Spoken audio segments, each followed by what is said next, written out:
yesterday in some PMs with me, and I don't follow Twitter drama or anything. So this whole Punisher comparison is that something that's been floating around on Twitter then, or what is the story behind this Punisher comparison for people who have not been following it?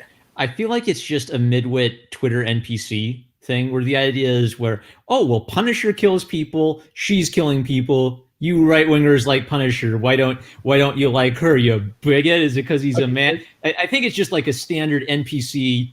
So It it's a pops bunch of into their head. randos then, Yeah, it's kind of just a a bunch of random thing. randos throwing it out there. Okay. Yeah. So The reason why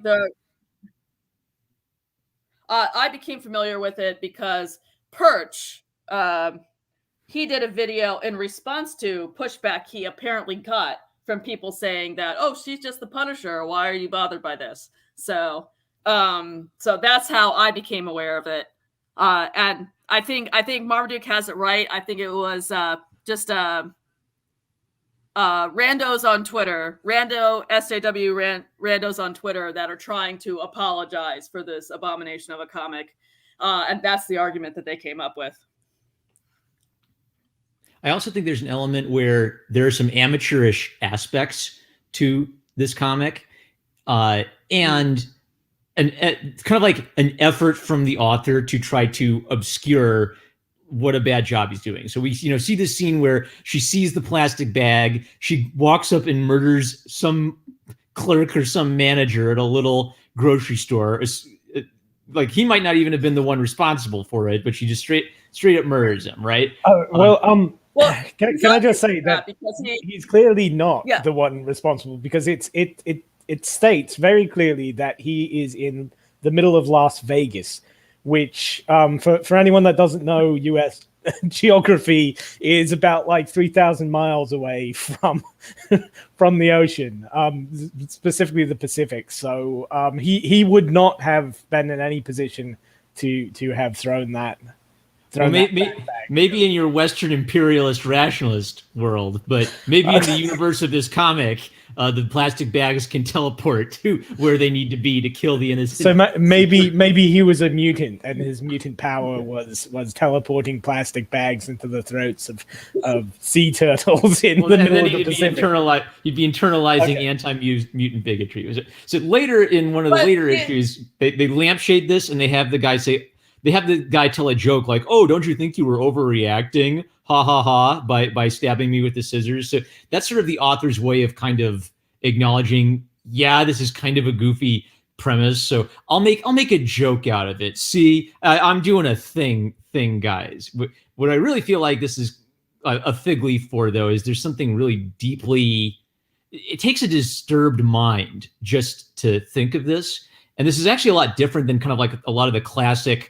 Like Poison Ivy in the Batman cartoon, she'd have her speech where she'd say, "I'm turning these people into trees because they hurt Mother Earth." And then Batman would say, "You're a monster," and he'd beat her, right? So obviously there was like this sympathetic thing where it's like, oh yeah, Poison Ivy has this environmentalist motivation, but Batman was always like, had zero patience with the hurting innocent people thing, even if you had an environmentalist rationale for it. This to me is just something disturbed about the mind that created this comic. Couple of things.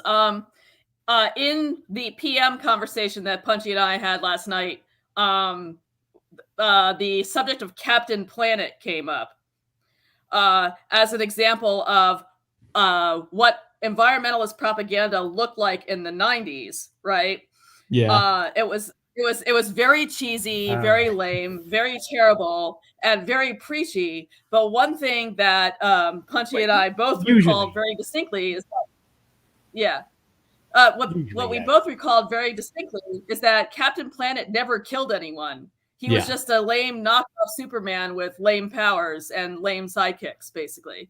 But there wasn't any, we have a right to murder Maximilian Bankerberger Oilsmith the Ninth for being an evil polluter. It's just we have to stop him from polluting evilly, right?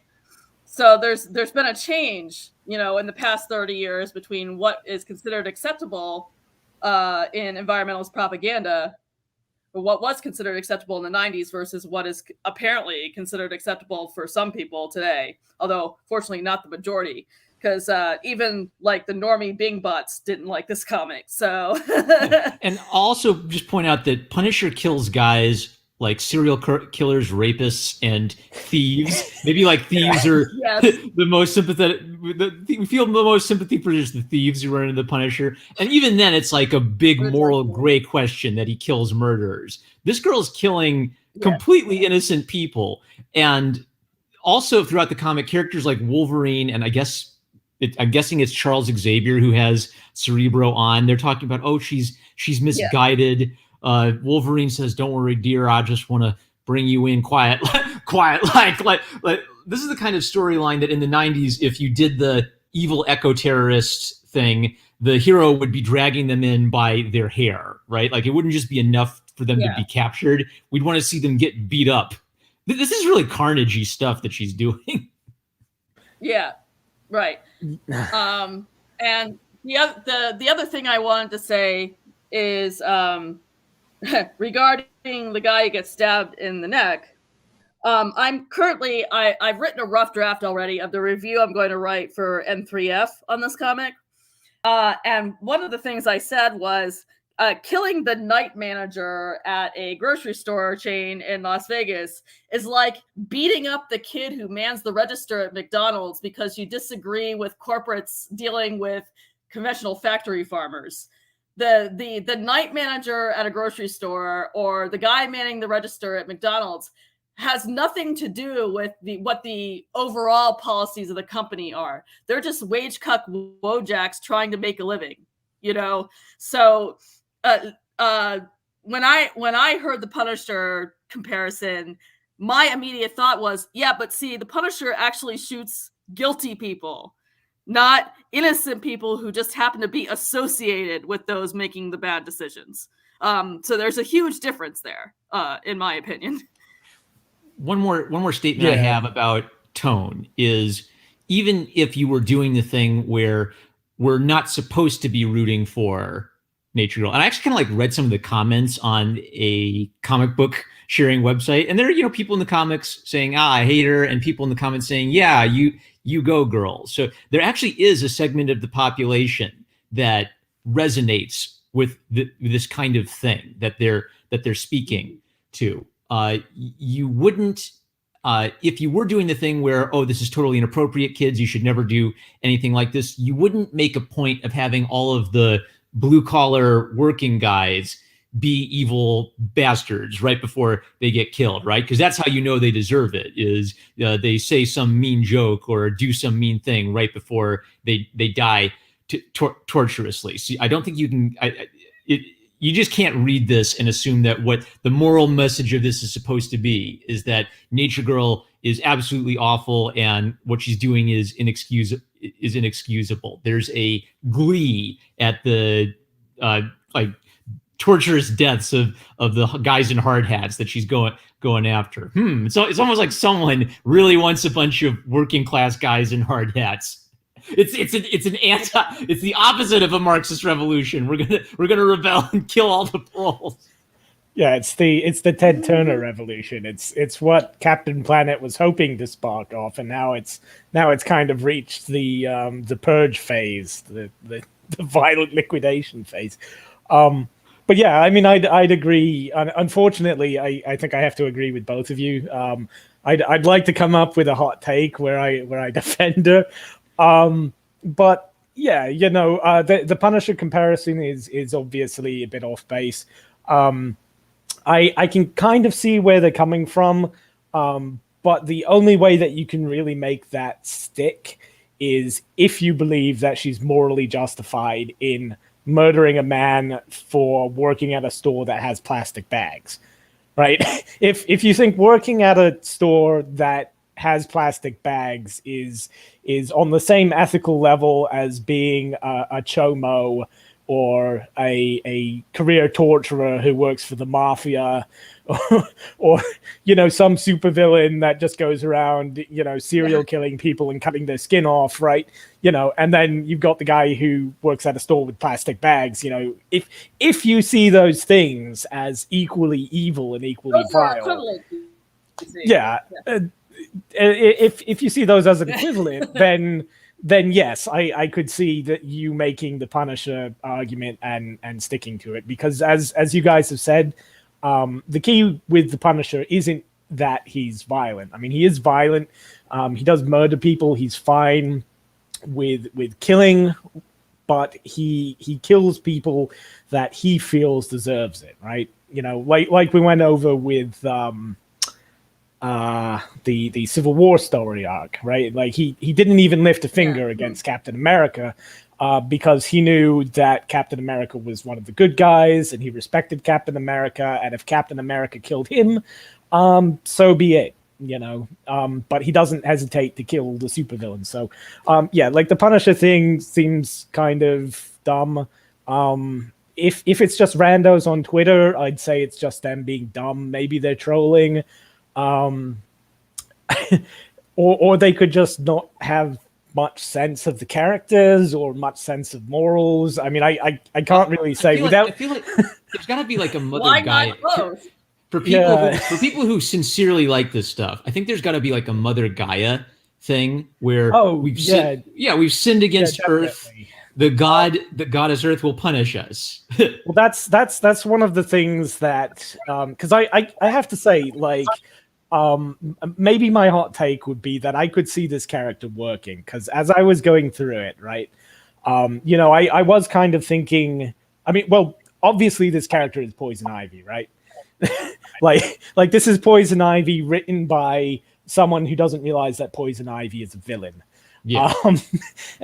Which is a bit ridiculous, but I could see, like, given how morally relativistic comics are these days and how much, we're kind of morally gray, maybe there might be a way to handle like a Poison Ivy story where she's kind of gray and she's not just, a regular girl going out and partying on the town with Harley Quinn like she is in most in most comic books, right? Like, so something that treats her source material seriously, and maybe gives you a bit more sympathy and a bit more of her side. But yeah, this comic doesn't really do that. I think Marmaduke is completely right when he says that the author's intent very clearly shows through, right? Like, as I'm reading it, I keep thinking in the back of my head, like, oh, this is one of those, like, tragic villain. I mean, she is a kid, right? How old is she in this? I don't really know the. It's like the anime problem. What I think that the X-Men students are supposed to be high school age if they're like in the. I mean, she looks like. Well, I mean, she. That was something else that was striking me. Like all the character references and homages that were in her. But we could maybe get into that later. But yeah, like, she seems very young, so it seems like maybe like an Ichi the Killer kind of situation, right? Like, are you guys familiar with Koryochi Ichi the Killer, the anime or manga and movie? Not wait, Ichi the Killer. That's not Samurai X, is it? No. All right, dang it. At least I really don't. I don't know that one. I actually don't know that one, but I feel like I've heard it referenced. Well, I mean that was that was like a Gonzo Tarantino kind of thing. Takeshi Miike, he's like the Japanese version of Quentin Tarantino. He did a very famous live action movie based on Ichi the Killer. There was also some mangas and graphic novels. But basically, without going too much into it, it's an ultra violent manga about a young boy who was bullied and decides to become a superhero to fight back against the bullies. But in so doing winds up becoming this absolutely psychotic serial killer who's just as bad, or well, actually much worse than the bullies he's supposedly fighting, right? Like he gets convinced that everybody is a bully and he goes off and starts murdering people, for like the mafia or whatever. It's a weird story, but it's basically that, like a supervillain origin story, but we're presented the supervillain in a more sympathetic light, right? Like it's told from his perspective, so we get to know him more. Or maybe like Nabokov with Lolita, right? One of these kind of like show the most evil thing you can possibly imagine and try to get inside the head of that character. Yeah, that kind of thing. But yeah, again, the way the story was written, I kept trying to come to that was the way that I was trying to pass it. And every time I went to that, it was like, yeah, but that guy did crack some mean jokes, and she does seem like she's being presented as the good guy, and dumb kids are probably going to come away from this thinking that she's the good guy. That was the weird thing about it for me, is I kept thinking, if I wrote my straw man of an evil environmentalist wacko and I wrote this, I think, man, I'm being too mean. No one's this big a wacko, right? So I kept thinking maybe that's the twist, is the author's gonna say, yeah, she's a wacko, but then we'll get like cutesy, we got sandwiches with pink 10-year-old girl, Oh god, she was the Scrappy Doo character. I usually like the Scrappy Doos. Like I'll admit that I like the Scrappy Doos, but I could not stand the pink Scrappy Doo character. But actually, the thing that I was thinking, right, that might have made this work better would be not so much the Punisher or even Poison Ivy, but maybe Lobo. Like if you kind of treated her like Lobo. Maybe that could work. You guys familiar with Lobo? Yeah, because I mean, gnarly man, we're gonna frag him. Yeah, so you have this, you have this history of these kinds of characters who can run around killing people, and that's the badass thing. Well, I guess that's for absolutely no reason except they just get in the way. Like Lobo is very, very immoral. He will kill you just because you're standing in front of him in the line, and he'll do it really meanly and cruelly too. Right. But I think the thing with a Lobo type character is it wasn't really meant to be taken seriously, right? Like Lobo was a satire. Mm-hmm. He was a send up of the ultra violent 90s superhero archetypes, right? So he wasn't taking himself seriously. Mm-hmm. It was very silly. It was just like this guy is the worst possible superhero in the entire world, and it was funny because you knew that he was like the worst possible superhero in the entire world. It was like a gouache show or something. It was completely irredeemable filth, but that was the point. That was the humor, right? We know okay. So it's like the difference is if you make a trashy pulp anti-hero, or Toxic Avenger. That was something else I was thinking, because he was like a classic like 80s 90s environmental superhero. He's very ugly, very violent. But it's done with this spirit of kind of fun and goofiness, rather than just self-righteous mean-spiritedness, and that worked. So if I know the slasher movie is just a goofy movie and it's all ketchup, it's sort of like it spoils its ability to do anything like harmful or too impactful, because I don't look at it and see, oh, that's a person being murdered. I look at it and think, oh, that's a goofy doll exploding into a pile of ketchup. Well, I mean, even if it was a person, like if you had to put Toxic Avenger into this situation where he drives to Las Vegas and stabs a guy in the neck for basically no reason, right? But you kind of played it up with the trauma funniness, and it's just it's not being serious. It's just there to titillate, and like there is an environmental message, but you're not actually presenting it like, hey kids, go out and murder people for working in stores with plastic bags. You're just saying, hey kids, isn't this fun? Look at all the blood. Oh yeah, and by the way, be nice to the environment, because this is the only planet, right?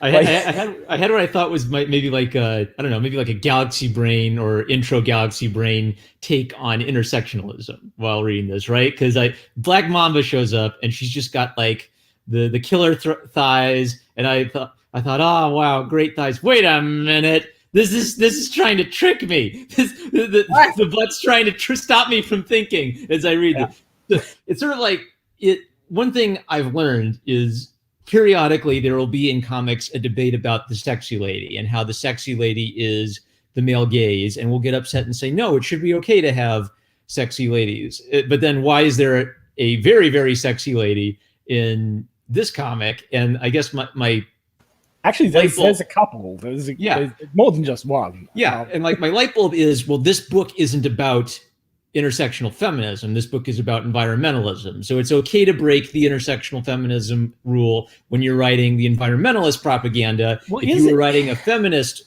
propaganda message, you'd want to make absolutely sure to follow the male gaze rules. But actually, what about asking me about my feminist agenda though? Because that was a pretty sexy cover, all things considered, and that was intersectional feminist though. So the character was, I guess you could say, she's not like cheating her butt out to the audience, right? Like that would be really that would be like a real confusing moment, is if I had like the eye candy in the ask me about my feminist agenda, and she was doing like the cheeky cheesecake pose.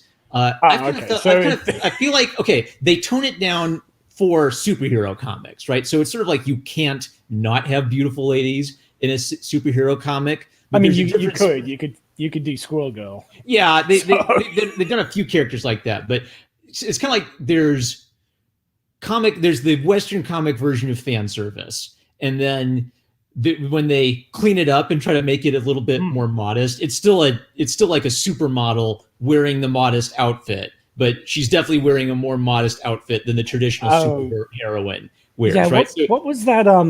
There was a really great meme image I saw one day where it was like everyone is beautiful, and it was this snapshot of all these different body type superheroines, but they're all pretty hot, and then right outside of that, there's like a darker part of the image where it's all like the uggos and the really fat people and the really gross looking people. Have you seen that? I've seen things like that. I've seen, I mean, there's been several things like that, but I guess that's kind of what you're getting at.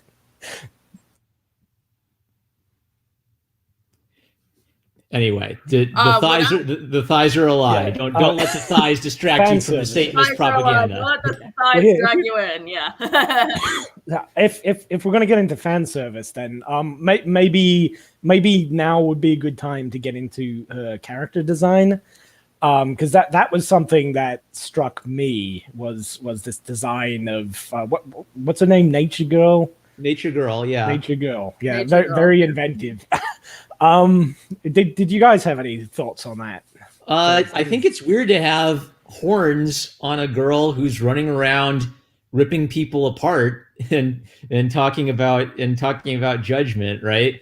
I had a tweet that said we all owe 80s housewives an apology right now. They were right about Satan in the like cartoon. The whole Satan. Oh well, did you notice at the end of episode 12, right after she gets cast out of the garden, right?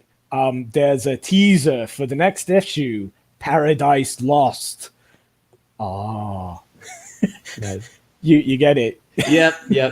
Yeah, well, okay. A clear reference to Lucifer and Satan. I mean, they could not be more. But I actually don't think that was a deliberate Satan reference, though. Like the horns, I don't think they come from Satan.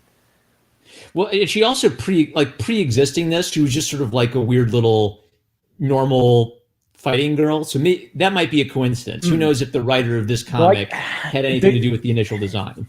Well, I think what really struck me was it was kind of a combination of well three main things plus like this weird like Native American cultural appropriation, which I thought was very inappropriate. But basically, it's a fusion of Stranger Things, the Celtic god Cernunnos, and Jinky Coronado of all things, which I thought was Warzone says it come from Bullwinkle, which actually, yeah, it does kind of look like Bullwinkle's horns. I think it was meant to come from the Celtic god Cernunnos, though. And are you guys familiar with him at all? Nope. Like the horn god. All right. No. This is another one of those kind of weird tangents, but basically he's an old Celtic god, worshipped in like France and the UK. I was actually watching a YouTube thing, a YouTube lecture earlier today by a guy who says that Cernunnos isn't the god of animals, and he's got all these good sources on it, and nature and stuff, and he's got all these good sources on it. So I thought that was really interesting. But the normie interpretation of Cernunnos is that he was the Celtic god of nature and the forest, and he is the green god, right? See this photo right here, the horned woman in the green little thing, right? This is the Cernunnos archetype. And it comes up a lot in like neo-pagan and environmentalist circles, because, well, he's one of the only Celtic gods that we know a name for. Most of the Celtic gods never really got written down, unlike, the Norse gods or something. So there's not a lot of stuff to go on. Plus, because there's this tradition of associating him with nature, obviously that appeals to like environmental hippies. Wiccans often worship him as like I think what was the name, not Gardner, but the one before Gardner, some lady. I should look this up, but she hypothesized that early pagans worshipped Gaia, the Earth Mother, and the stag-horned green god of the forest, and that this was the twin gods of early pagans. And it's a load of hogwash. Just spoilers, but it is something that often comes up in these kind of pagan and environmental like left-wing groups. I wish we could ask QAnon shaman about this stuff. What's the right-wing pagan thought on Earth gods and goddesses? It might be. You mean like a based god or something? Cernunnos was probably pretty based. And like Thor, maybe. He was pretty based, but we don't know a lot about Cernunnos as he was originally worshipped, or even if he was a god. Like maybe he wasn't actually a god, but there is a tradition that says there's this stag-horned god associated with the color green. He may be associated with the Green Knight from Arthurian legends as well. Ooh, getting into King Arthur, and I know like C.S. Lewis has referenced him, as god of the animals and things. So that I think is why she has the horns. It's specifically a reference to Cernunnos. The bald thing, obviously, 11 from Stranger Things, because you've got to have this psychic little girl with badass powers who also happens to be bald, right? And the Jinky Coronado stuff I thought was really interesting too, because as you're bringing up fan service, that was actually kind of surprising. Do you guys know like Jinky Coronado or Bonsai Girl? No, manga artist. American manga. She was like I guess like the original E-Thought. Right, like cosplay Thought Girl. She was an independent comic book creator from like 20 years ago or something, like late 90s, early 2000s, and she's fairly pretty. She's no Belle Delphine, obviously, but she used to do like cosplay of herself and her characters, and she wrote this character like ostensibly based on her real life adventures as a ass-kicking ninja girl. And it was this girl called Bonsai Girl, and she had a very distinct outfit, which was a Japanese schoolgirl, like Catholic schoolgirl outfit with a white shirt and a very, very short green skirt. Yeah. Which I'm sure you've noticed going through it. It's the spitting image. Like if you look up Bonsai Girl or Jinky Coronado, I absolutely guarantee that whoever came up with the character design for this particular Nature Girl character has seen Bonsai Girl and was referencing that whole thing. That is Bonsai Girl. Right, and I even saw like there was something close to an upskirt on Nature Girl, and I thought, they're usually a little more careful not to have that, right? Yeah, that was classic Jinky Coronado. It's fan service, and again, like that's one of the reasons why I was asking how old she was, because like on the one hand, it was really nice to see fan service in a comic for a change, but maybe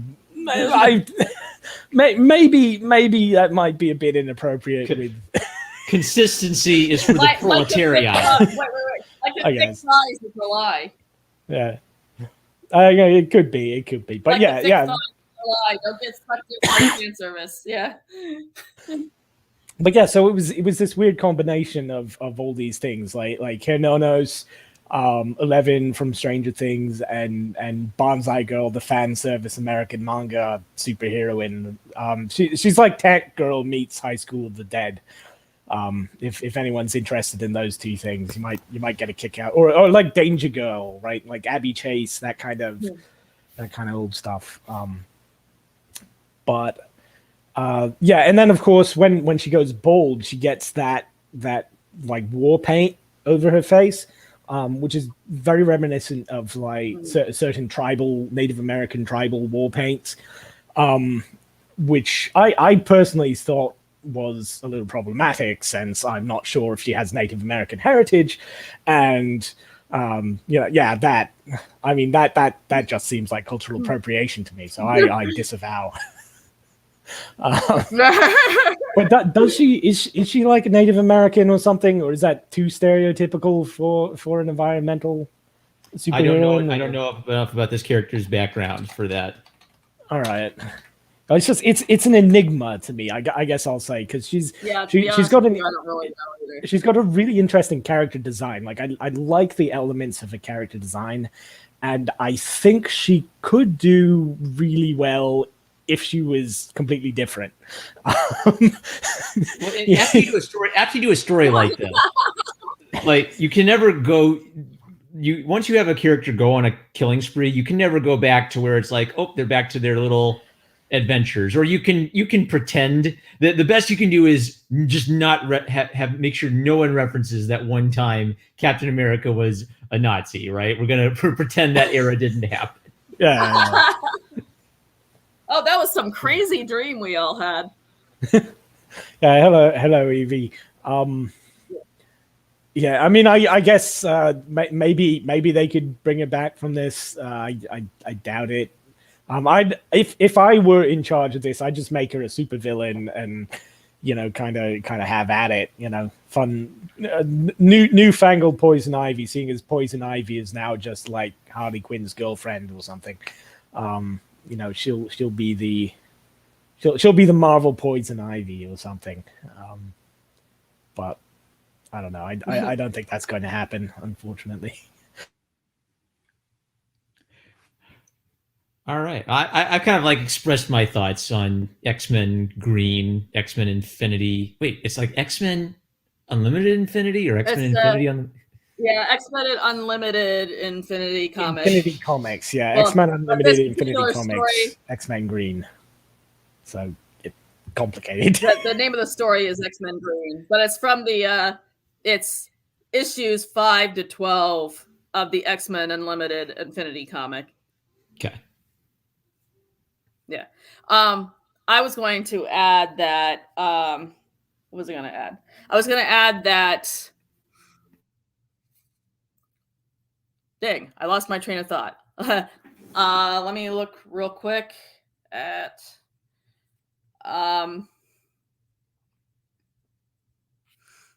As far as bringing her back from this, obviously that's something that can't be done unless they do what I just said before. Wow, that was a really trippy dream we have where Nature Girl went crazy, right? Yeah. Well, again, I mean, maybe they could make it work in the future as it goes along, since she is just a kid, and maybe this is her learning. I mean, it's not going to be that. It's not going to be, she's not going to have a come to Jesus moment where she suddenly realizes what a sociopath she is and reforms. But it would be nice. I find your reference to Jesus that problematic. brings up an interesting question.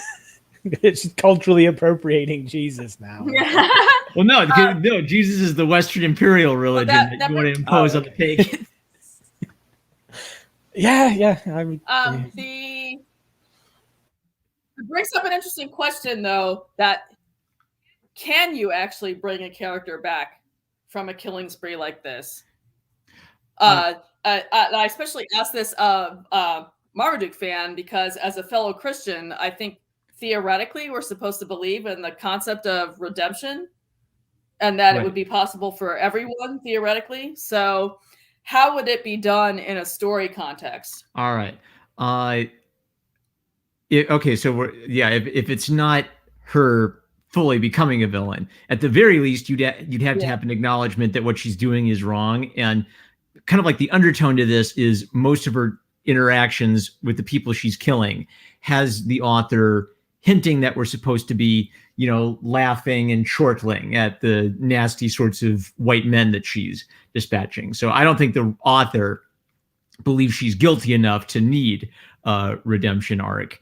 If you were to come up with some, they actually didn't do too bad a job with Green Lantern, where Green Lantern goes crazy in the 90s and kills a bunch of people. And then they did like two things. They did number one, well, he was under the control of an evil alien entity. And even with that, they still had him like feel bad for decades and spend his life trying to make up for just being used to kill people. He still felt bad about that. It's also harder in a superhero book because I feel like we're still talking about characters aimed at children. Like there's a reason you shouldn't do like a hardcore sex trafficking story in a superhero book because a superhero book isn't the right vehicle for that kind of story. So I think maybe a redemption story for a serial killer, it'd be hard to do, period. But as a Christian, I believe it would be possible. I say the way to do it is to have the serial killer turn themselves in and face justice, right? So that's like the end of their story. Is I at least acknowledge that what I did was wrong, and it's time for me to pay my debt to society for having done that. Maybe in the context of a superhero book, even if that means execution, right? Well, if your society has the death right. penalty. Would something like a Marvel version of Suicide Squad work then? I don't know if Marvel's pulled that idea off. Greg, does that ring any bells for you in the Marvel universe? Not that I'm aware of. Although I don't know 100% of the Marvel universe, I'm not aware of anything like that. Okay. Yeah. So you have this idea of like the villains put themselves into dangerous life or death situations. I don't know. It doesn't actually seem like a lot of what the Suicide Squad does is good. It seems like they just serve the government. Kind of like that. Yeah, I mean they're not really. They're not really that good. The Thunderbolts were a team made up of the theoretically ex-supervillains that were brought together to do vaguely heroic things. But then what I know of the Thunderbolts is that a lot of times they would end up going too far. Like when they appear in Civil War on the side of the government, they end up going too far because fundamentally they're still supervillains, right? So I don't know if that's exactly like the Suicide Squad because I don't know. To be honest with you, I don't know a whole lot about Suicide Squad. So right. There's also been a nice redemption arc for Sandman. I don't know if they undid it, but in the 90s, they had Sandman go on this long arc of trying to be a superhero and like a blue-collar working stiff who was afraid he'd have to go back to crime to make to pay the bills, right? And they just kind of like had a continual thing, like where he'd like show up and help out Spider-Man, but then he'd screw up and he'd call in the Avengers to stop a bank robbery, and Captain America would have to tell him, look, man, you can't call the Avengers to stop a bank robbery, and Flint Marko would get upset about it. Oh, that actually sounds really interesting. I could see that like a recidivism, kind of like a story about like prison reform and recidivism or something, like told from the perspective of a supervillain who's trying to go straight, but he's running into problems, like that kind of thing. Yeah, it was a fun little era. Like that was Peter was still married to Mary Jane, and they were trying to like work through marital squabbles at home. It's just sort of like the 90s Spider-Man was a crash course on, wow, you can have a lot of sucky problems when it's like like have you guys ever seen The Wire, the old American cop drama, The Wire? I've seen like an episode. No. Okay, because there was a character kind of like that in The Wire, if I remember correctly.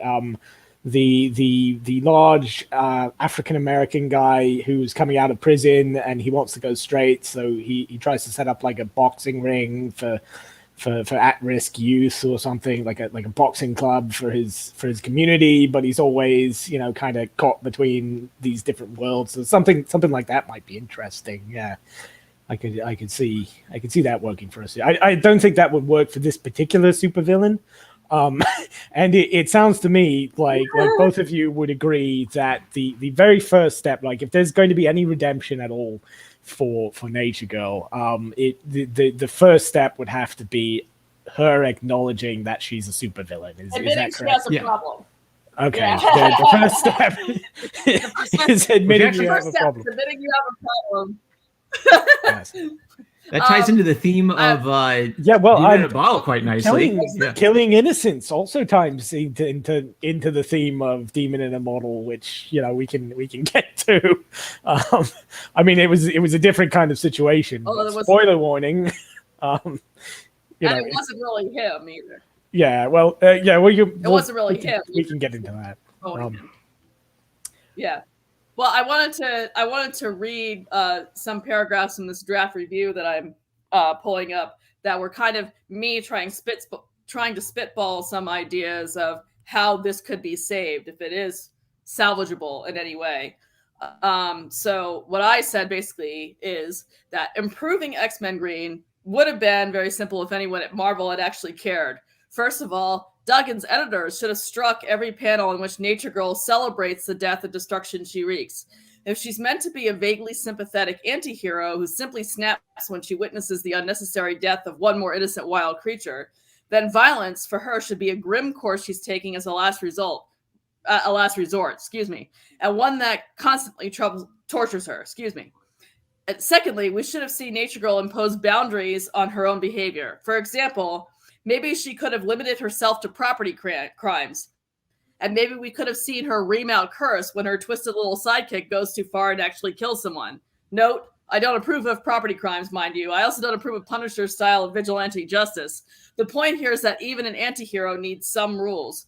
And lastly, and probably most importantly, the X-Men should have been written in character. By that, I mean they should have strongly condemned Nature Girl in no uncertain terms without any pussyfooting or apology. But then I add, in the end, however, even my above attempt to rehabilitate the X-Men Green premise suffers from one possibly insurmountable problem.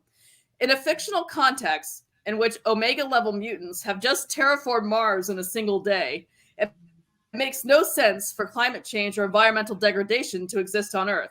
After all, couldn't mutant kind's big guns reduce our carbon footprints with a figurative wave of their hands? Isn't Nature Girl's new mission ultimately misdirected, even superfluous?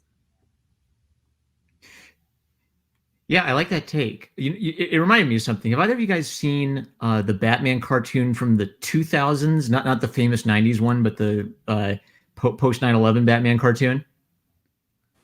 No. I don't believe so. Okay. I mean, I might have, but it's explain it.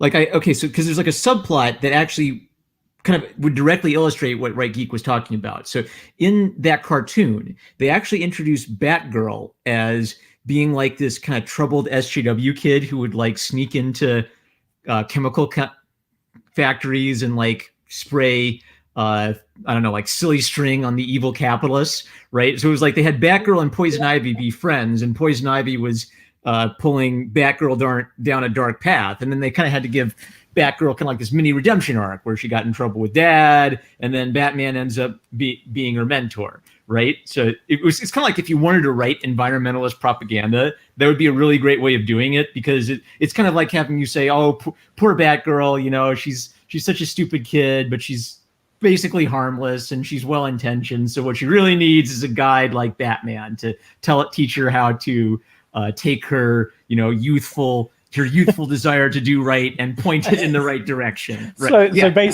So basically what you're saying is you want Wolverine to teach Nature Girl how best to kill people. Or how to fight for your cause without killing the right people. way. The right way. Okay, have Punisher come in and teach Nature Girl the right way, people to kill, and the right way to kill. I've actually had a thought, like Wolverine's killed people, right? So if you were going to do it, if you're going to do a thing where, okay, so let's say you're doing it, we're going to have her kill people, but we're going to try to make it so that the clear point of the story is it's wrong for her to be doing this.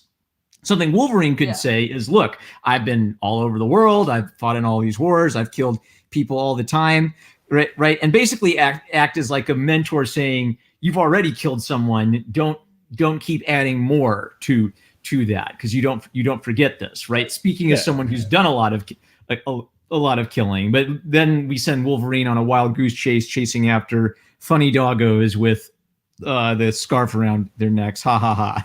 Oh God! And can I say that doggo subplot that really triggered me. I was very upset by the doggo subplot. It kind of freaked me out how she's really willing to let animals get murdered for her. Oh, they choose to do it for me. And she was jumping. She stole the motorcycle, even though the motorcycle was clearly polluting. There was a close up of the pollution, just raw pollution coming out. But no, the thing that really got me about the doggo, though, and she lit the refinery on fire, which is a very good. That was horrible. I've heard that's been going around Twitter, so kind of preaching to the choir about that. But the thing that really got me about the doggo was when she introduced herself to the doggo, she had this big thing about his slave name, right? You know, hey, what's your slave name? I mean, she didn't say exactly that. I forget what his name was. It was something like Knacker or Biter or something. She's like, oh, well, what was the name that you gave yourself? Yeah. And he's like, my name is Freedom, right? And so what does she do? The very first thing she does is turn around and say, nah, I'm going to name you something else. Now you're Sorsha. It's like, my God, you just got done lecturing this dog about how evil it is to have a slave name, and I couldn't deal with her after that. That was what lost me. But yeah, so basically, it sounds like Marmaduke. You'd like to see something like the naive Peter kid gets sucked into an ELF, like Earth Liberation Front kind of thing. Like you guys. No, like the extreme eco-terrorists. That's actually exactly what I'm saying. Yeah. Yeah. You're kind of exactly saying what I'm saying. It's the parent. But then the older and wiser characters come in and say, no, that's not the right way to do that. Yeah. And kind of like, I'm actually trying to give them advice on how to write better lefty propaganda, right?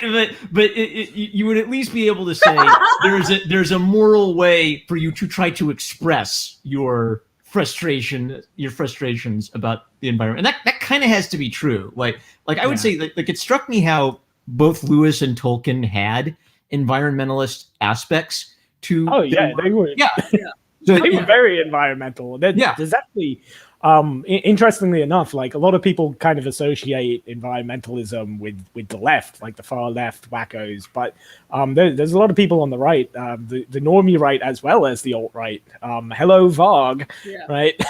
Who are very much into environmentalism. So I know I've spurged about how much I hate the left right paradigm thing, and this is one of those things where it does not fall into left and right. I mean, there are. Hitler was a big environmentalist. He was left wing. Well, one of the major shoes. I'm actually sympathetic to environmentalism too. So what you're saying is you're Hitler. Yeah, I see. You're saying you're Hitler then. Okay. Yeah, but Brother Geek has a graduate degree in climate science, and my sister-in-law is a big environmentalist and an oceanographer. So I get it. I get having the concern about the environment. But yeah, write better propaganda. Exactly. Or not. Actually, don't write better propaganda. Keep being bad at it. Write, yeah. Well, can I just? Because I was going to say, like, for anybody who might be disheartened by this, right? Because I know some people are getting really upset about it, and they're like, "Oh God, like, what's going to happen when kids read this stuff?" You know, I grew up with a lot of that kind of '90s environmental stuff, and it was pretty obvious. I mean, I was a dumb kid, and even to me, it was pretty obvious, like, how heavy-handed and stupid it was. And that just kind of, you know, I went from like, hey, save the whales to, nah, fuck it, nuke the whales. Within like a couple months time or something. So it is a phase for people. So I would not be overly concerned about this turning everybody into like Greta Thunberg doom culters or anything. When I was a little kid, Captain Planet came on, and my older brother, who's like 8 years older than me, he turned off the TV and said, "No, you're not going to watch that." And I was like, "No, I want to watch the superhero show." And he said, "No, you're not going to watch Captain. No little brother of mine is going to watch Captain Planet." It's a good brother. He knew what was right for you. Did you actually wind up watching it? No, I didn't. I ended up not watching a single episode. I watched like the 10 minutes that was on TV before my brother turned it off. So yeah, number one, Marmaduke was a bass bro. Yeah. Well, I would say I would have rather that you actually like snuck out one night and kind of watched it surreptitiously at 1 a.m, and then you realize how terrible it was, and like one of those like the kid who smokes a whole pack of cigarettes and then swears off it for the rest of his life, kind of thing. That kind of happened to me with Simpsons, where I wasn't like really I wasn't hard. Well, I wasn't hard banned from watching Simpsons, and then one day an episode of Simpsons came on, and I just didn't get it. Like, I think it was like a Christmas episode, and then Homer choked Bart, and I just thought, that's weird. Why is the dad strangling the son? I don't want to watch this cartoon. Like it was like the humor went right over my head. Oh, okay. Yeah. I was going to say, if it was like New Simpsons, I would totally be on board, because New Simpsons, Zombie Simpsons is just terrible. I missed out on good old classic, 90s Simpsons. That's but I mean, he was strangling Bart from like episode 1, basically. Yeah. So that could have been that actually could have been the very first episode you saw, because that was a Christmas episode, and he did strangle Bart a couple times, I think. I'm pretty sure. I'm sure some nerd out there might be able to chime in. This Bart strangulation counter. Yeah. Yeah, so I think would we all agree that it was kind of a terrible comic? I'd say yeah. Captain Planet said I would disagree that it was Captain Planet and X-Men. Have children kills the planet and says to limit having them. Did he say that? I wouldn't be surprised if he did, because Captain Planet was basically just Ted Turner's propaganda vehicle. Actually, Matt from Kiri and I, like, we've had conversations about this before.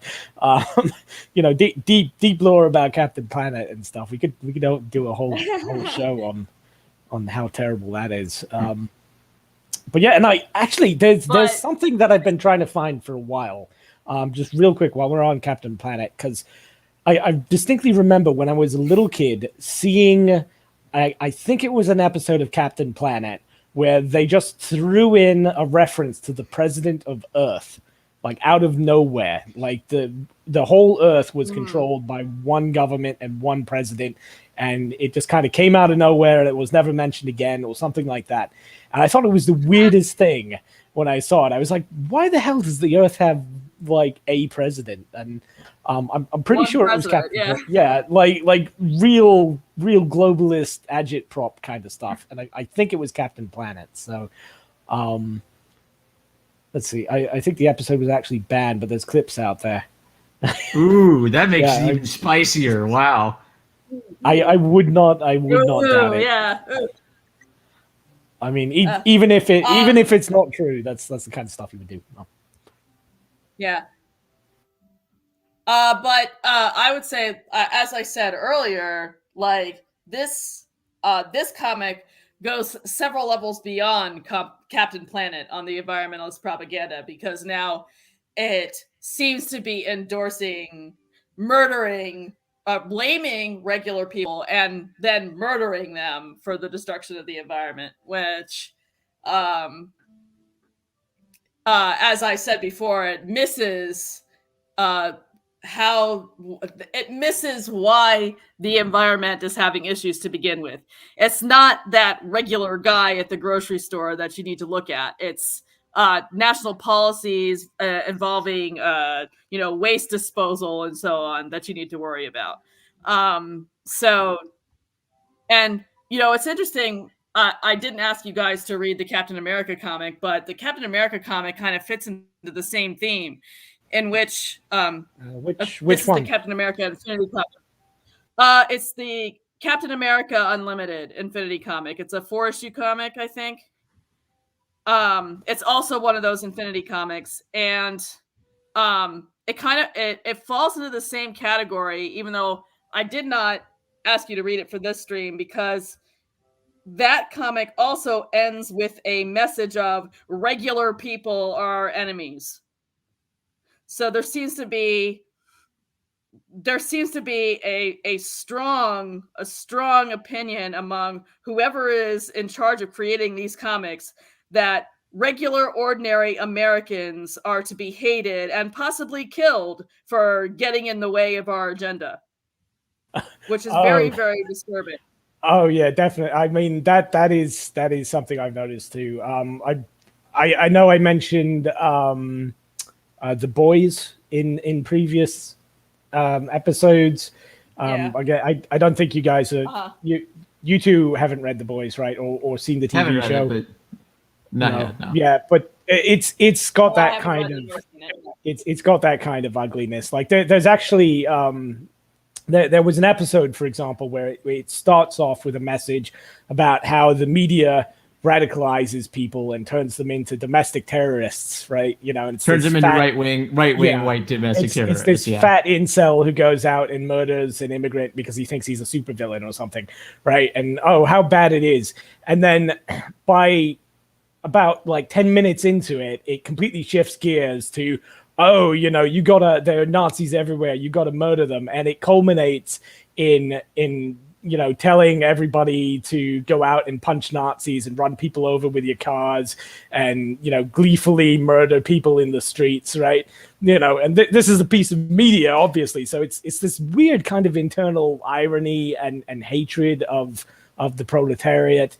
And actually, I think Seth Rogen was involved in that, wasn't he?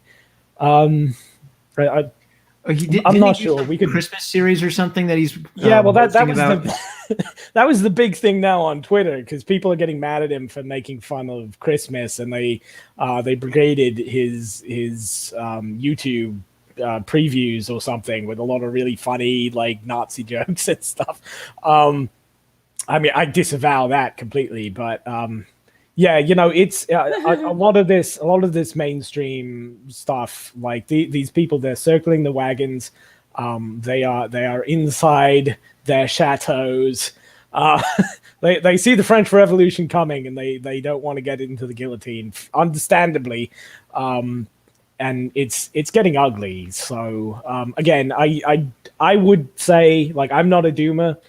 And I would encourage everybody out there to be optimistic and just, pay attention to your family and live a good life, and don't get sucked in to this climate of fear and hatred. Stop the satanic propaganda from driving you insane, because the satanic propaganda is supposed to drive you insane. Yeah. Yeah, exactly. The room, right? The crazy room with the stars on the ceiling and the women with the hair for the mouths. That's not real.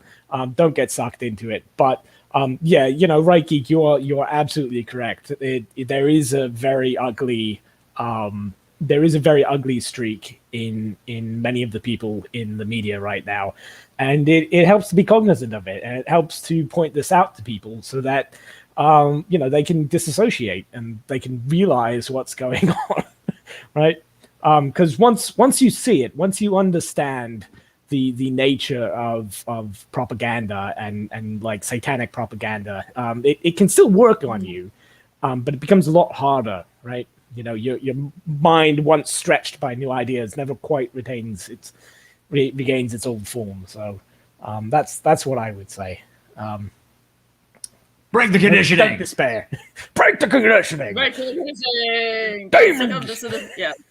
Right. They banned Alex Jones was right off of Twitter. We lost a meme lord. He is right. I mean, he's wrong about a lot of stuff, but he's right about the overall the stuff that counts, right? He's wrong about the details, but he's right about the forest, I guess. Wrong about the trees, right about the forest. But there we go. Yeah. Yeah. So do we want to do Iron Man? A refreshing look at alcohol. Yeah, we should. Yes. Let's refresh by talking about alcoholism. Get away from the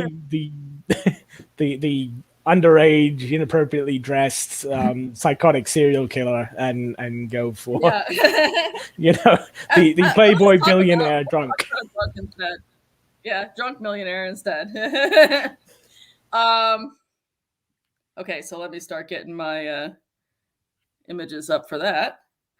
All right, so I do have a whole folder full of images for that we can entertain the audience with here. All right, excellent. Yeah, and could I just say for anybody listening, if you're curious, I would recommend that you go and you look up Cernunos, which is CERNUNNOS, I believe, and Jinky Coronado and all that stuff, just to see where these ideas are coming from, because I haven't seen a lot of discussion about her character design and Nature Girl herself on Twitter, and I think it's interesting to realize where these people are coming from. They're pagans and demon worshippers. All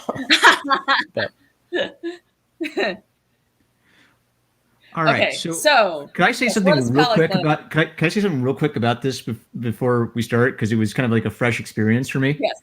Yeah. So I've never read Demon in a Barrel before, and I was really surprised by. It's almost like I thought what it was going to be going in was I thought it was going to be a whole bunch of issues about Tony Stark becoming an alcoholic and the fallout of that. And really, it's just a lot of adventure stories with alcohol kind of being hinted at in the background. Yeah. And the whole alcohol plot basically comes down to one issue, where it's a central plot for one issue. So I was surprised because it was kind of different than I expected it was going to be, but it reminded me a lot of the anti-drug Spider-Man comic from the 70s. So kind of a refreshing from the modern style. It's different. It's different than the modern style. Great. Can I just say, because I was actually going to bring this up too, and I was worried I was going to be deplatformed and kicked off the show. Because when I was reading it, it kind of like I did see there was the alcohol theme, right? Like I liked the ending of the first issue where he was drowning, literally, and then by the end he was going to be drowning metaphorically in alcohol and all this kind of stuff. But there really wasn't that much booze, and the actual like Demon in a Bottle issue, right? Like the final issue or whatever. Felt like a very special episode, right? Like the very special episode of Iron Man that just kind of comes out of nowhere and hits you with it, and it felt kind of disjointed, I guess. And I was a little disappointed with that. I will that will be my hot take. That is actually when I read this for the first time, that was actually my impression originally, but when I reread it, I did start to appreciate more that in the prior issues that kind of relegated it to the subplot and meanwhile had other stories going on. I appreciated that he was that Michelini was hinting all along that this is where we were going eventually. But yeah, originally I thought, well, that was kind of abrupt, right?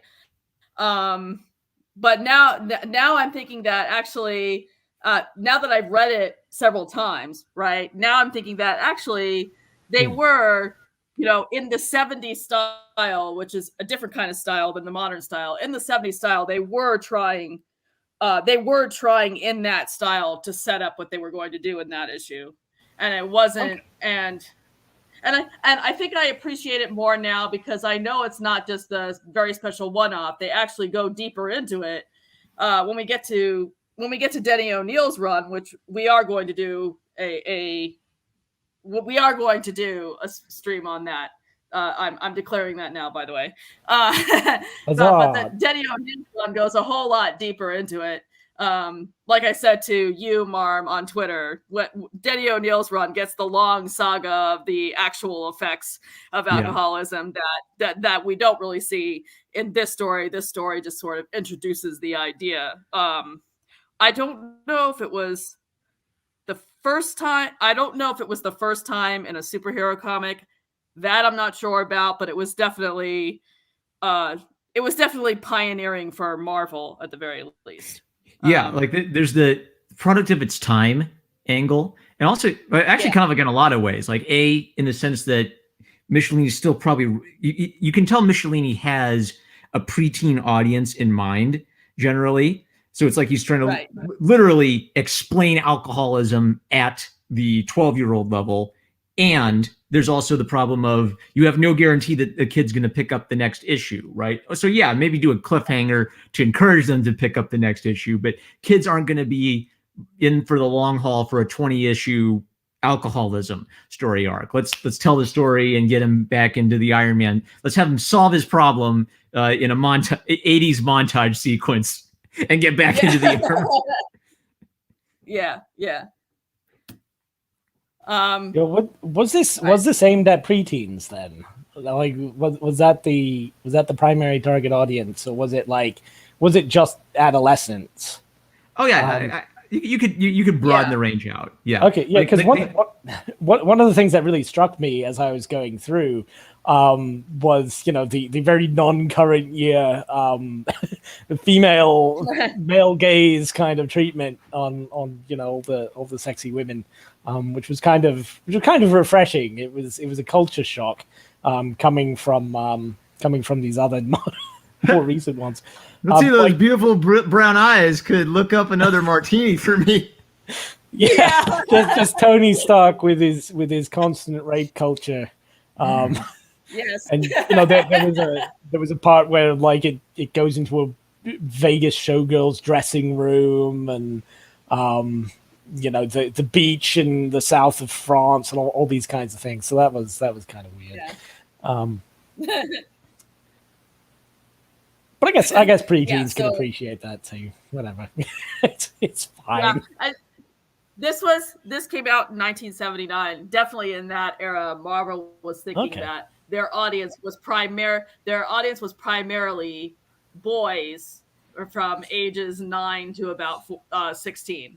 And then they said, once they start driving, they're gonna move on to other things. So,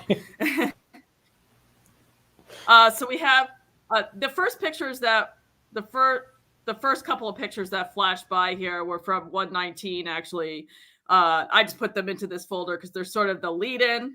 We have the first problem that Tony deals with in this arc is the fact that Nick Fury of S.H.I.E.L.D. is trying to take over his country because S.H.I.E.L.D. really, really wants Tony take over, not his country, his company. What the heck? I can't talk today. Trying to take over first the company, then the country. Yeah, because they want to get Tony to start making weapons again, because in the 70s he stopped. And so this is kind of the first attack on Tony's desire to control his own destiny, essentially. First, we get the attack on his company and on his desires and goals for his company, coming from someone that he considers to be a friend. which of course he does not handle well, as we see in this picture. And that's what brings us to the actual officially delineated Demon in a Bottle arc, which starts with issue 120 and goes to 128, which is the actual 128 is the actual Demon in a Bottle issue. But if you read from 120 to 128, you can see that we have all of these problems that are piling up on Tony that eventually drive him more and more into the drinking to excess, right? So the first thing that's driving him there is the fact that someone he considered a friend is now trying to yank his company out from under him. And so we have beginning of 120. He's here asking the beautiful stewardess for the martini after he's already had 3. So we already see him starting to drink a little bit more than he normally would. I mean, in earlier issues, we see that he's a party boy, but only a couple of times did we really see him drinking to a point where people started to wonder, gosh, aren't you drinking a little too much? So this is where we start seeing it ramp up, and it's touched off by basically a friend's betrayal. Also, I thought it was neat how alcohol was played as a joke in this issue. So he's still like joking, oh, I shouldn't have had that 4th or 5th martini, right? Yeah, so, yeah, right. Yeah, well, it was it kind of reminded me of like Mad Men or something, right? Like an early episode of Mad Men where everyone's just kind of joking around about casual sexism and drinking on the job and stuff. Yeah. So this we have, as Marmaduke said, most of these issues are focusing on some other adventure, and the alcoholism is just building up as sort of a background element. And so we have this confrontation with Namor here, and this is the part you were talking about. I should never have had that 4th martini as he falls down. So yeah, right now it's still being just played off as a joke, but as the issues go on, we're going to see it get more and more serious, right?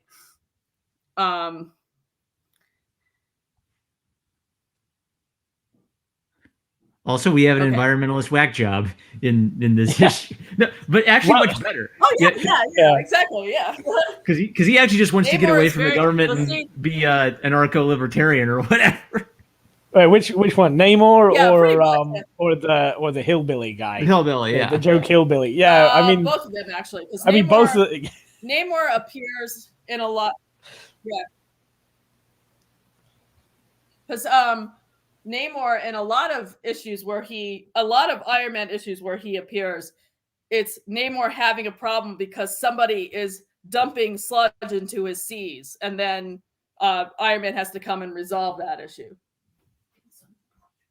Yeah, I mean that's the setup for why he's here too, because there was like radioactive waste or something, and then a spoiler warning for a 1970s comic. So yeah, I mean he's a very environmental superhero too. His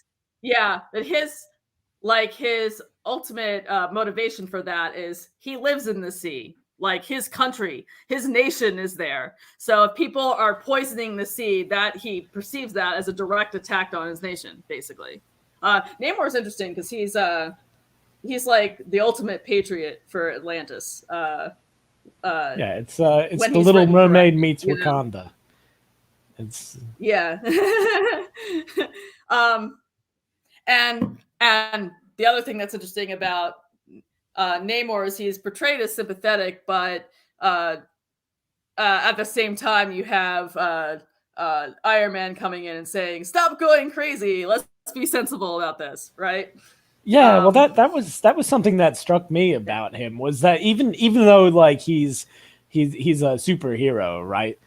He's always presented as kind of a very otherworldly superhero who's not really that great around humans, right? Like he's the superhero for the other guy, right? Like he's the French resistance superhero that you can't really you got some culture clash with, right? And you can't really get along with him that well, or even like the Uncle Joe communist superhero, right? Who's on your side when he's fighting the Nazis, but you're a bit worried that he might haul out and throw nuclear conch shells at you or something in the next issue or something like that. So but he never stabs anyone in the neck with a pair of scissors, oddly enough. Oddly enough. Yeah. And he's usually somewhat responsive to reason. I mean, in other issues, not this issue, for the reason that Tony's already upset about something else. So he's kind of not in the mood. As he says, lately I've been nothing but stomped on by enemies and stepped on by friends. I'm sick of it. So he said he's not really in the mood to do what he would normally do with Namor, which is to sit down and be like, brother, let's reason this out. Okay, we don't have to go crazy. We don't have to lose our temper here. But here we see him saying, I'm in a bad mood. Some guy is punching me. Fuck it, I'm gonna punch him back. And that's coming from the perspective of someone who has read the comics that precede this one, we can see that that's actually somewhat off-brand for him. Like I said, he usually, if he has a problem with Namor, usually he's able to. So is it because he's liquored up? Is it because of the booze that he's doing that? Okay. Yes. Yes, I believe that the booze and also just the bad mood, basically. He's got the booze fighting spirit in him. His Irish is getting up. Yeah. Yeah, but he also says, like, I wanted to talk, Namor, just talk. But if you want to duke it out, that's fine by me. I could really enjoy pulping a pompous loudmouth right about now.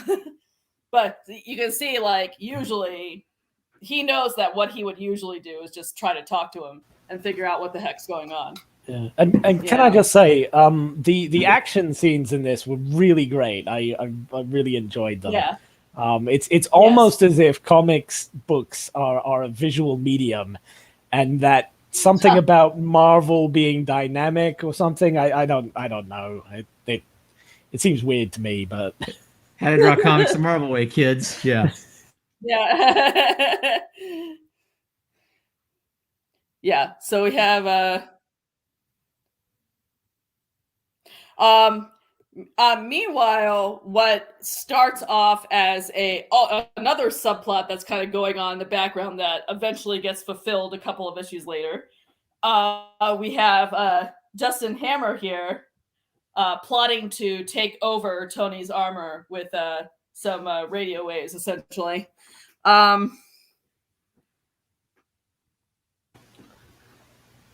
So we have him talking to his compatriots about, the Iron Man still doesn't know he's being manipulated.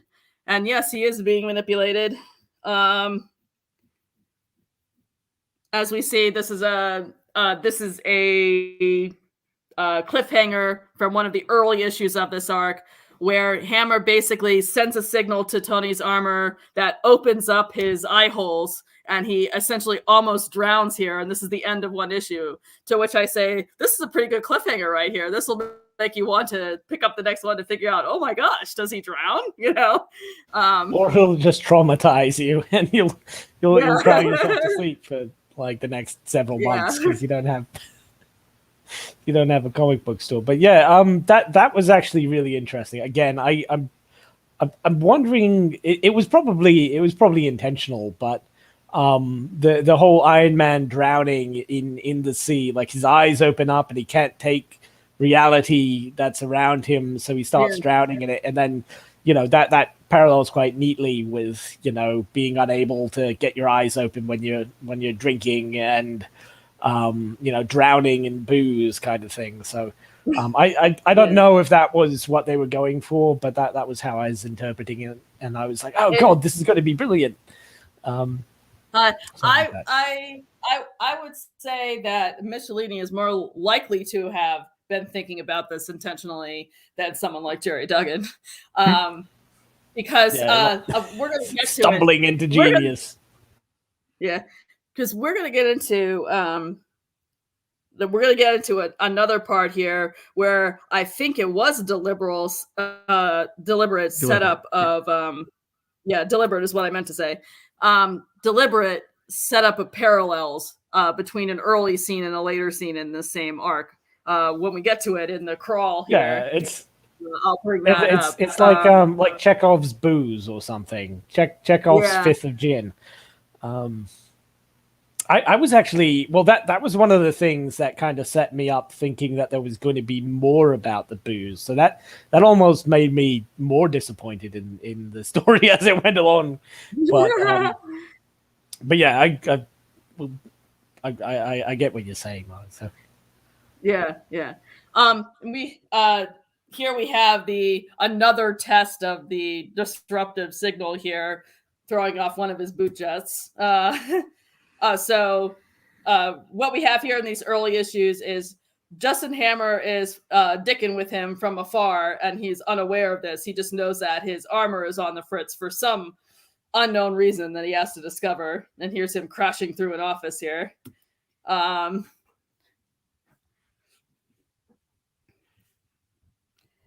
then once again, another subtle reference to the alcohol and kind of the background of the story here. Gosh, Tony, isn't there some other way we can take the stress off? Yeah.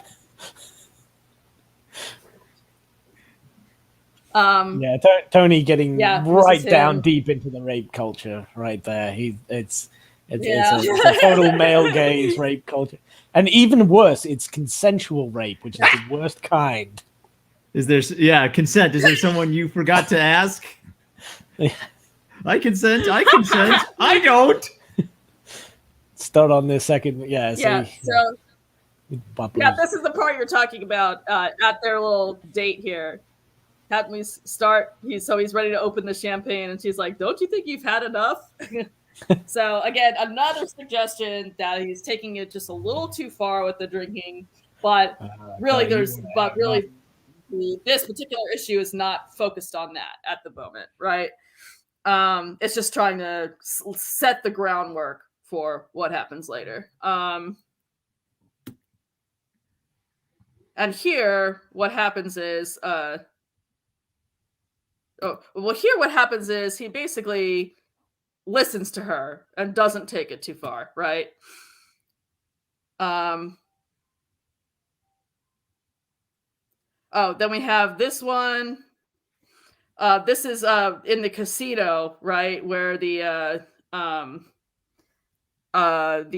triplet of bad guys shows up, and he has to become Iron Man to stop them from robbing the casino, right? And here is him getting blamed for not being around to protect Tony Stark, which this is one of the great things about the Iron Man comics is he has the secret identity in the comics. So you get into all of these situations where since nobody knows that nobody except for Happy at this point knows that Tony is Iron Man, right? So when a lot of times he runs into this situation where where's Tony, or why didn't you protect Tony? Where were you? Right? And it's like, I'm right here, but I can't tell her that. So now I have to sit there and be pissed off that no one's actually grateful for what I just did. Right? So we have more of that sort of tension building up in his life. Let's see.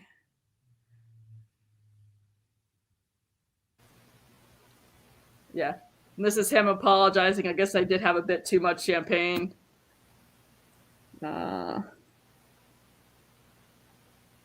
You don't hear me complaining, do you, Tony? And frankly, I can't wait for a night when you are quite yourself. Would you consider that more of the rape culture there, Punchy? Oh yeah, definitely. This is complete rape culture. Like everything, he might as well just say that he's going to grab her by the P word, right? You know, my God. And can I just say too, like I was also very impressed because I'm a 13-year-old boy. I was also very impressed by the whole fight in Vegas scene where he's beating up everyone for like 20 pages or something.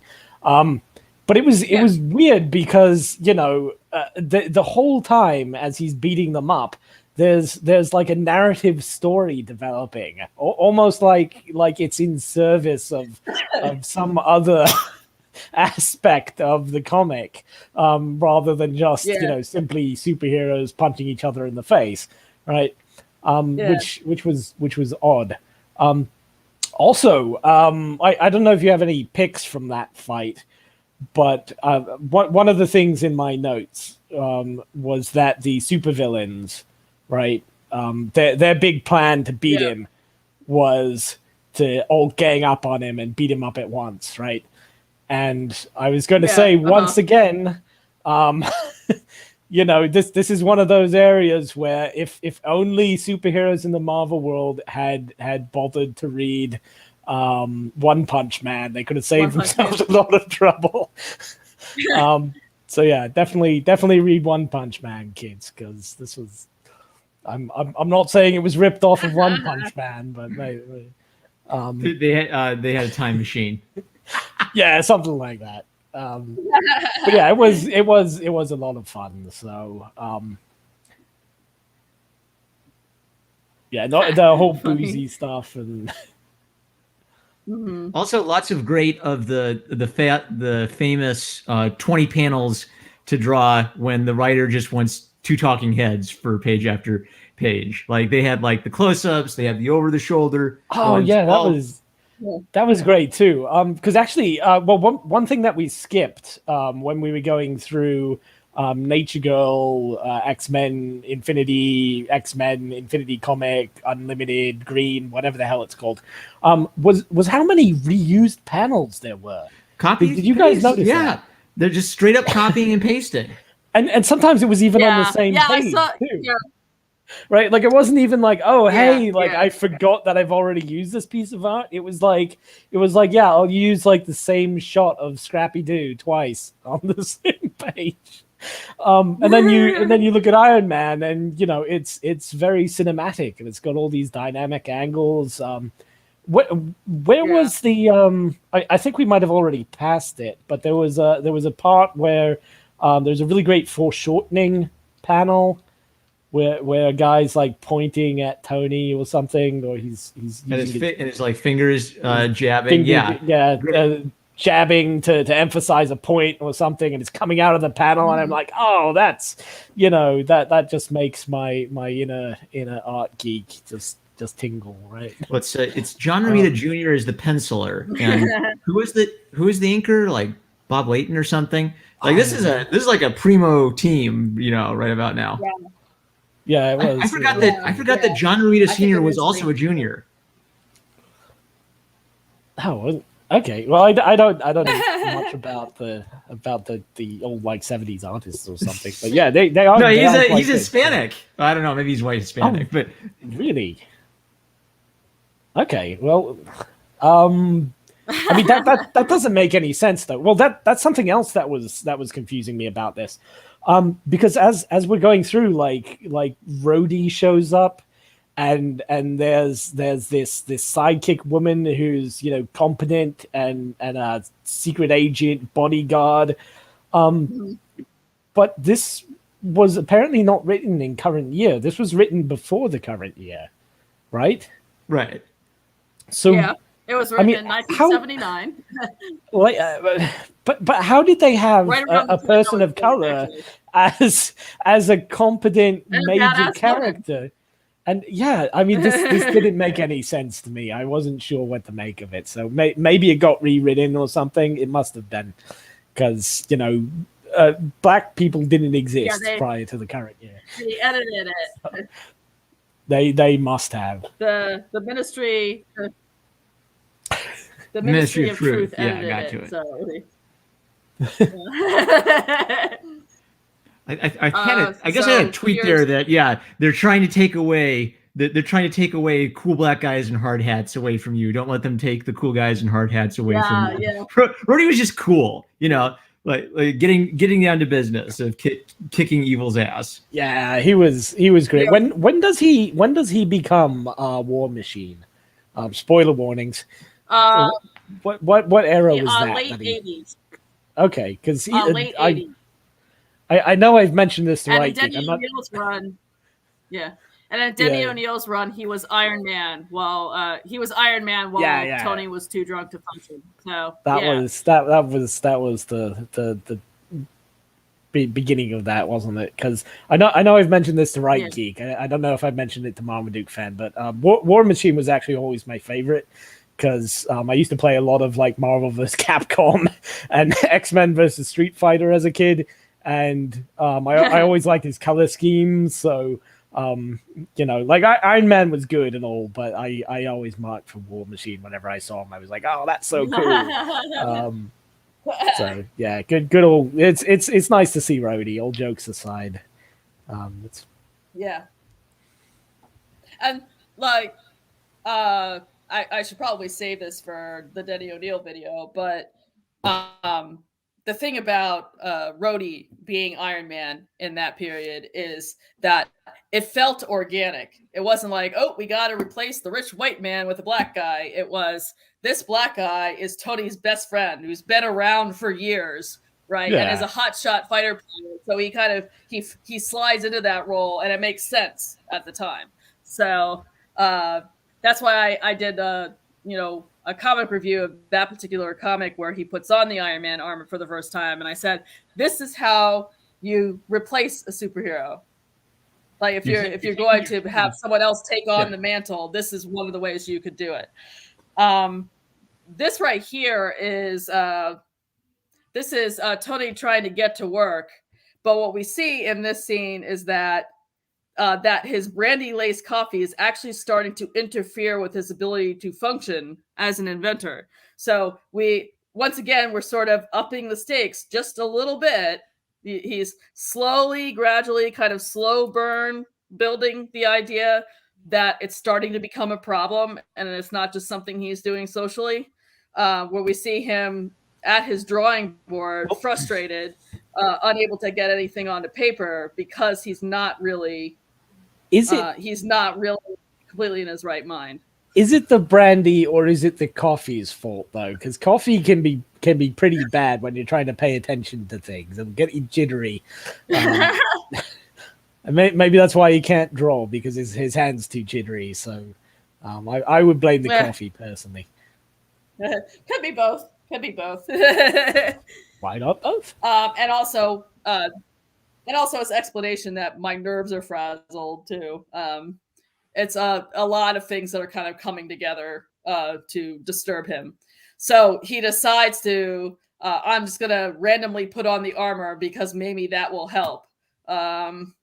Which, gets into something I've observed in other videos, that Tony sees the role as Iron Man as an escape a lot of the time. It's like, it's the way that he has fun. It's his recreation, in many circumstances. So, which says something interesting about him, that what he finds truly fun and truly, something that enlivens him and picks him up, is actually doing heroic things. That actually says something very complimentary about him as a character. That when he's feeling down, well, if I'm a hero, that will help me dispel my depression, right? Okay. So this is his. Yeah, well, I was gonna say, if it were me, like, I'd find it really fun, like flying around and punching things, really, really hard. But I guess being heroic is probably a better way of looking at it. So, well, being heroic. But for this particular executive, rest and relaxation most often translates into red and gold and the armor-clad guise of Iron Man. And what he does is he goes off, and in this particular scene, he finds a woman stranded on the side of the road and helps her get her car off the road and helps her fix her car. So he's not like going out and punching things really hard. He's actually going out and helping, and this makes him feel good, right? God, we gotta do One Punch Man at some point. he would get along so well with Iron Man. Fixing the car. Here's him being the car mechanic and fixing the car, right? Yeah. Who is she? Does she? Because I looked her up, and there is an entry for her in like the Marvel database, but it doesn't really say anything about her. Like the way that she interacts with him, and she gives her name, and there's like the little kid talking about how his brother could beat up Iron Man. Like I was thinking like maybe she was somewhat important, or like later on, like the brother would grow up to be like a supervillain who beats the crap out of Iron Man or something like that. Like is that like she's just a random? Nothing comes of it. She's just a rando. Yeah, she's just a rando that he helps when she's in trouble. Yeah. Oh, that's. Does he help her more than once? I guess I got that same feel. Like, she's going to be like a recurring waifu material for Tony or something. Yeah, it felt like one of those like because just helping a woman with a car seems so kind of vanilla and bland, and just the way that she's interacting with him. Like, I actually really like that. I actually really like it though, because one of the problems that I have with some of the modern comics, especially the current run, is that we don't have these moments like this where they're doing just something vanilla helpful. It always has to be the entire fate of the universe is at stake, and we're throwing planets at each other. It's never actually helping the street level people get on with their day-to-day lives. Oh yeah, it's the yeah, it's the Moomin Rider. To use another One Punch Man reference, it's the Moomin Rider factor. So there's a character that does that a lot. But again, I just assumed that because it was so kind of vanilla, and because of the way she was introducing herself, I assumed that it was trying to set itself up for something more important later on down the road. But you're saying it is, but not for this lady. Okay. This scene is important. It does set up something, and that is we have him escaping to the armor and to being helpful and heroic to average, ordinary people. This is early in the arc, right? And he's able to, and then the train scene later on, right? Able to do, yeah. So he's able to do it competently, right? He's still basically functional here. But this scene is a good parallel scene to the hazmat train car later on, which he completely bungles, and we'll get to that when we get to that. So I think it's vanilla, which I like for the reasons I just described, but it also is important. I don't think Michelini put this in here for no reason. I think he is trying to say that. Well, he is trying to show that at a certain point, he was still functional in his life and was able to be a hero without completely bunging it up, right? Okay. But we need the scene here to add layers and flavor to the scene that comes up later. Yeah, okay, that's fair. I just like to disclaimer, like when I say it's vanilla, I'm not trying to dump on it or anything. Because I did think it was a sweet scene. And I'm a huge fan of Moomin Rider. Again, if you guys ever want to do a One Punch Man thing, we could go all into that.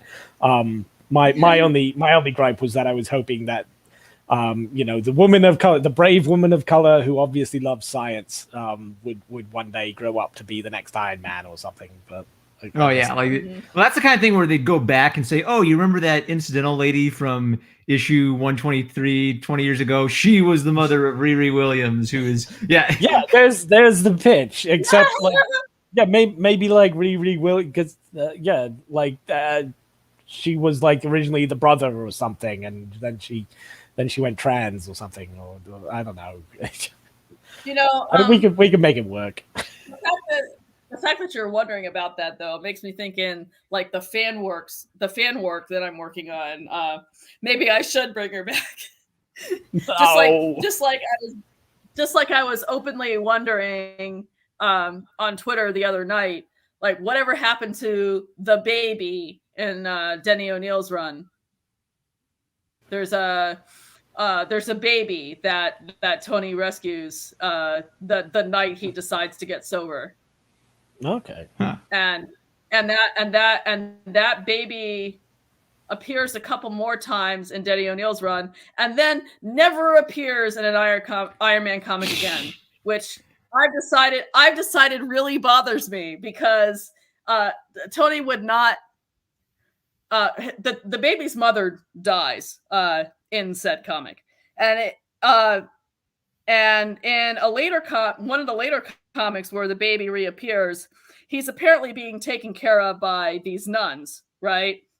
But it really bothers me that he would not appear in an Iron Man comic again, because I don't really see Tony as someone who would just leave a kid to languish in the system. Like, come on, the kid's got to have a trust fund that Tony Stark is managing or something like that.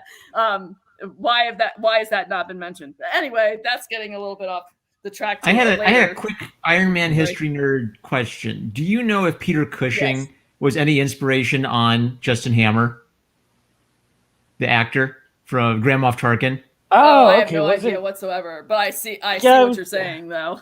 Because I was thinking, I wasn't able to place who it was. It definitely looked like some old 70s actor, and I didn't. Like, the only one I could think of was Christopher Lee, but it's not really Christopher Lee. So I'm sure there's some guy that somebody who knows like 70s cinema would probably know. But yeah, it's probably a reference to somebody. All right, so that was the only burning question I had. Yeah, unfortunately, I have no idea. I don't really have the stones to just go out and ask the artist here exactly who they were thinking of, but so this is Justin Hammer here. Oh, he's ready to. Oh, hang on.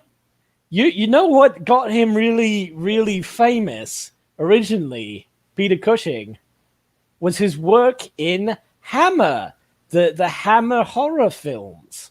Oh. Oh. What kind of character was he playing? Was he playing like it says he's a lot. He was Victor Frankenstein in The Curse of Frankenstein.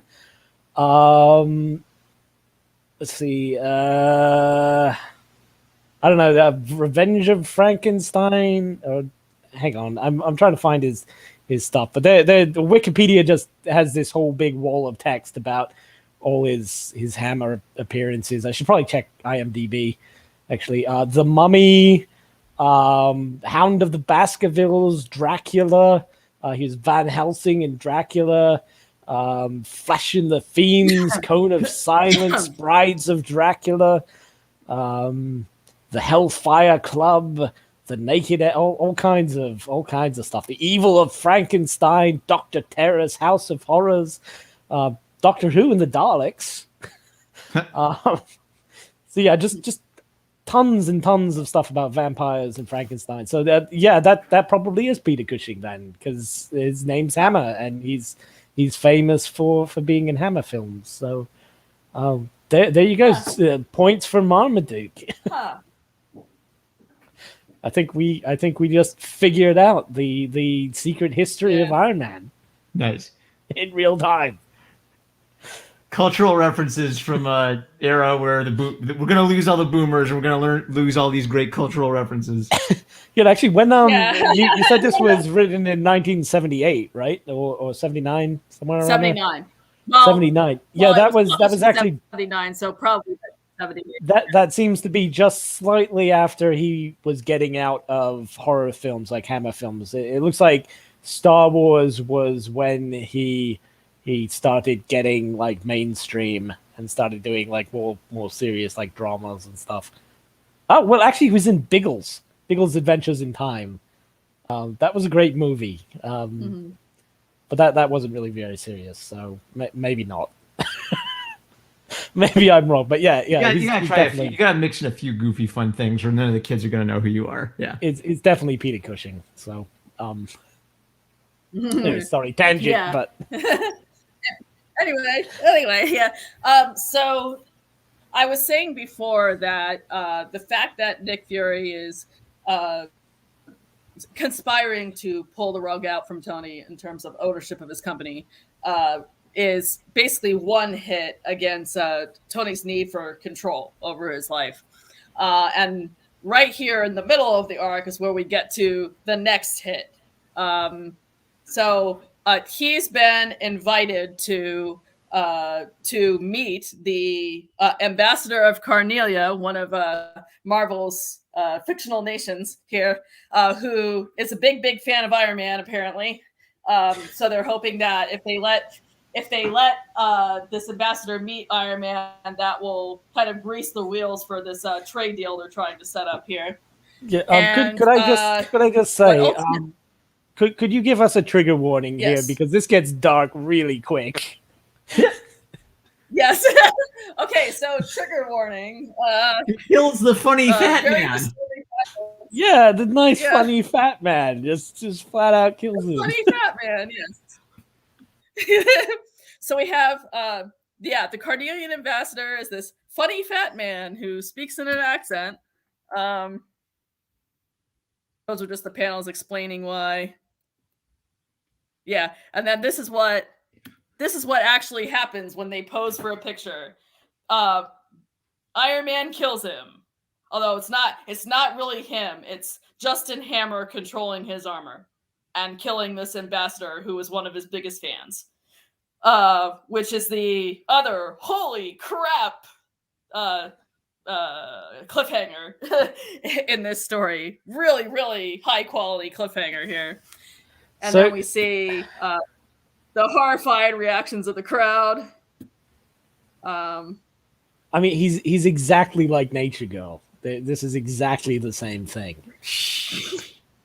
Yeah, because he was completely in control of his machinery. And even Bethany's like, "Oh my God, you monster!" Right? So, and he feels bad about it too, which unlike Nature Girl, he's even though it's not him. Yeah, even though it's not him, he's racked with guilt. Yeah. And this is the woman he's sweet on, going, "Oh my God, you monster, you killed him." And this, "I killed him." And the shock even more romantic tension. Yeah. I was a little back and forth on this because it's a great cliffhanger, but my immediate thought is, how the hell is he ever going to recover from this? Right? Yeah. Though then again, David Michelinie plays into it later that even though he finds out that the bad guys were controlling his suit, Tony Stark still feels completely traumatized by this moment. Yeah.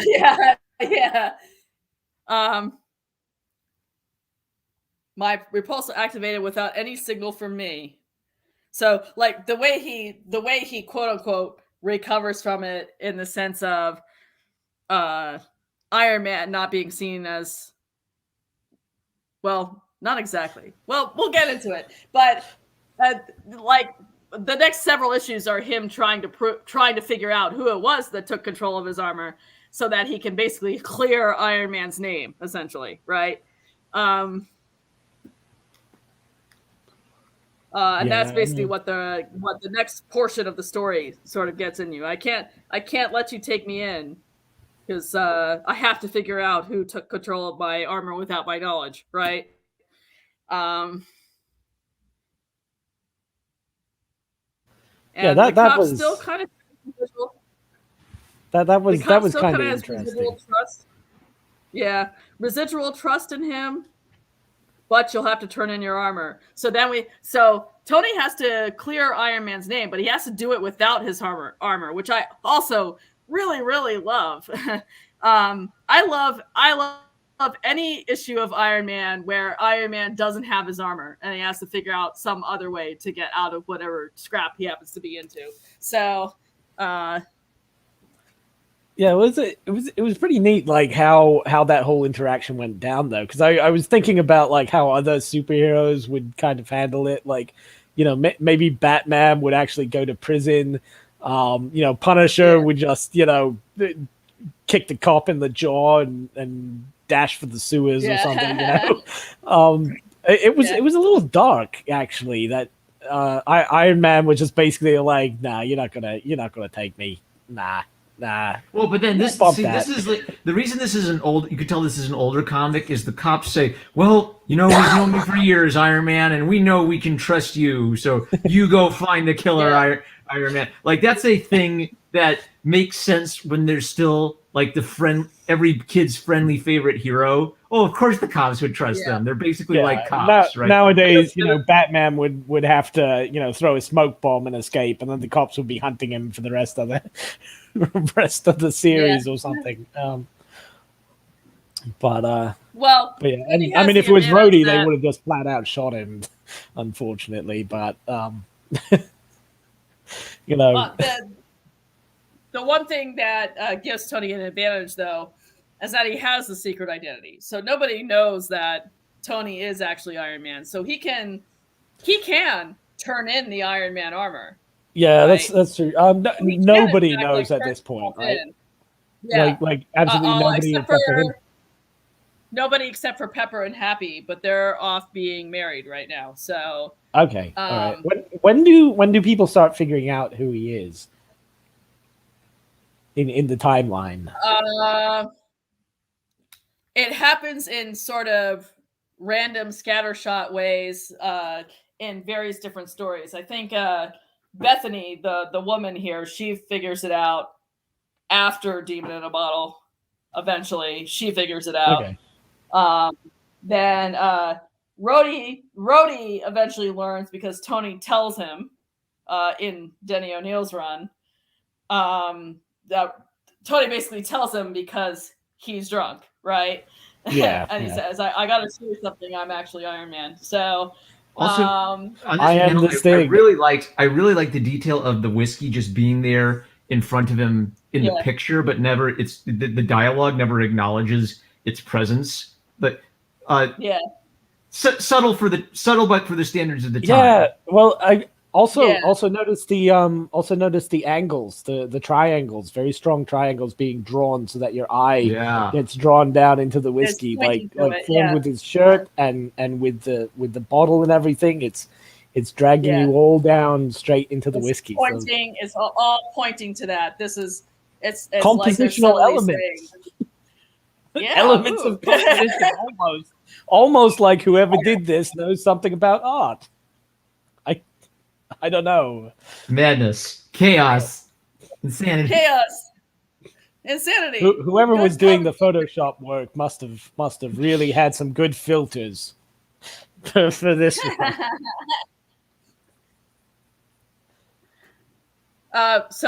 And this is also him as things are escalating for him, starting to endanger his relationships with people.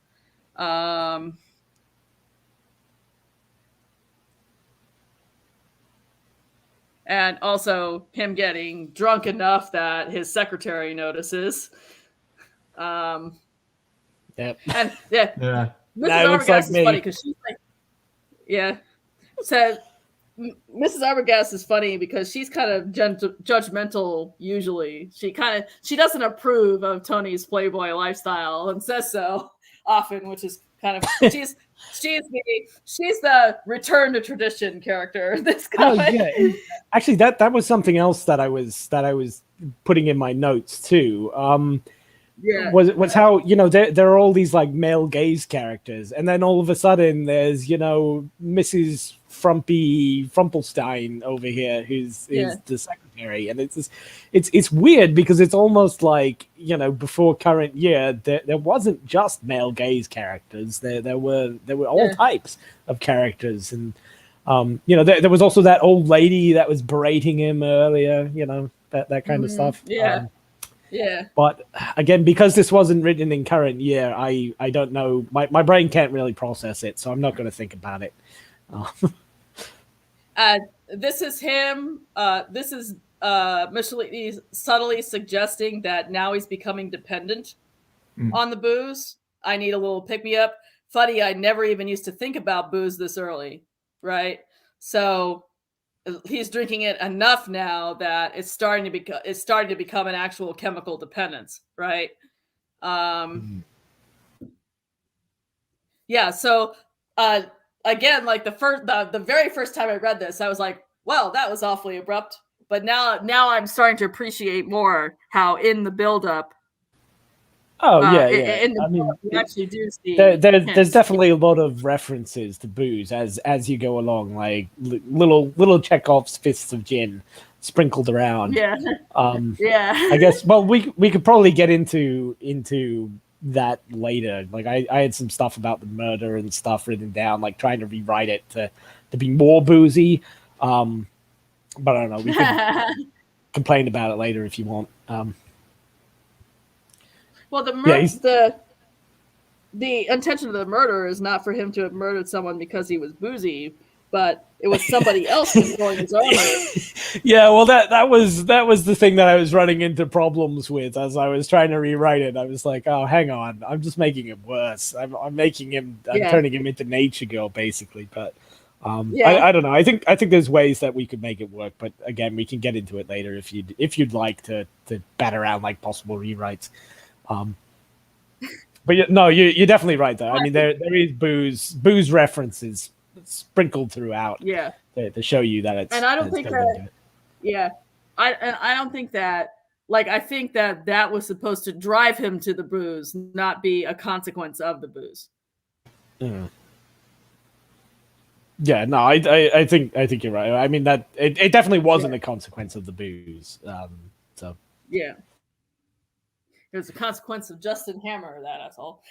Anyway, so yeah, Dr. Frankenstein. Yeah, and 10 of the 7 golden vampires die. And this is a capture I took of him. Basically externalizing his frustration by blaming Iron Man, which is something that he does a lot, actually. That's a fairly common Iron Man motif.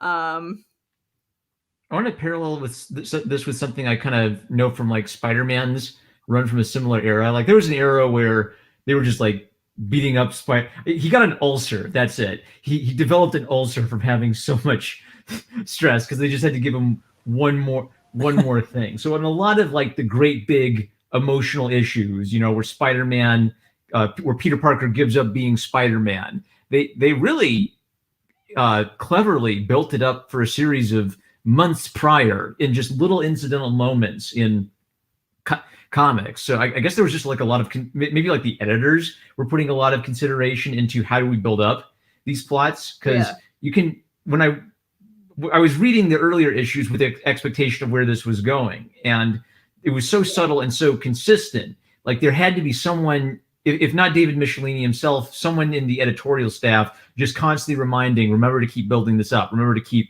building this up. So which makes it more believable when the pacing is so clipped. Like we're basically having an entire Alcoholics Dilemma, squished down into one issue, but we remember but by having the little buildups spread out across time, we're kind of mentally accepting, okay, this is something he's been struggling with for a while. We're just acknowledging it now in this issue. Right. So what I have here is, hey, remember in the Civil War stream, we were talking about that one really good issue that referenced this? Yeah. The Civil War. Yeah. So the one good issue in Civil War that referenced this. So as I said, Tony has to turn in his armor, effectively turning in Iron Man. So now he has to figure out, well, how can I accomplish clearing Iron Man's name when I don't have the armor? Well, I'm going to go to my best friend forever, Captain America, to teach me how to fight. So we have this scene here where basically Captain America cleans his clock.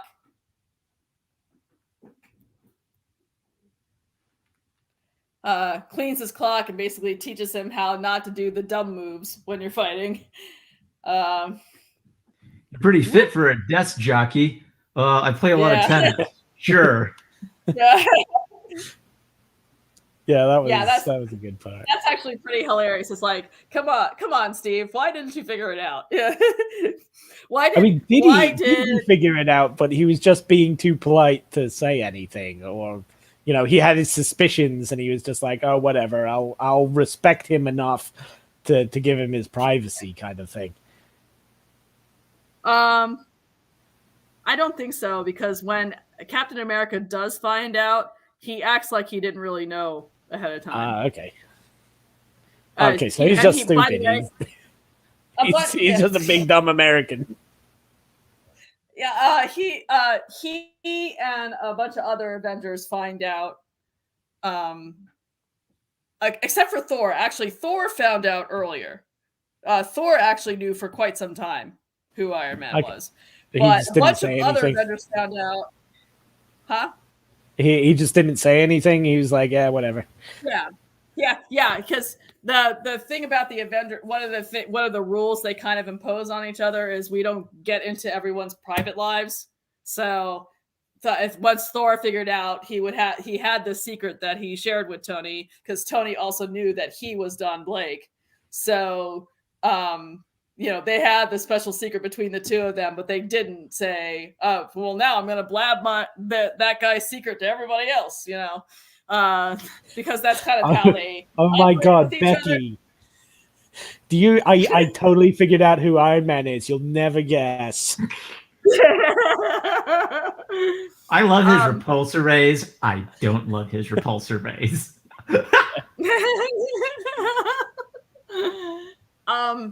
But a bunch of other Avengers find out in an issue of the Avengers 215 or 216, I forget which one, where the Molecule Man basically dissolves his armor right in front of everybody and strips him essentially naked. Oh, actually, God. The only thing he's that's some anime stuff right there.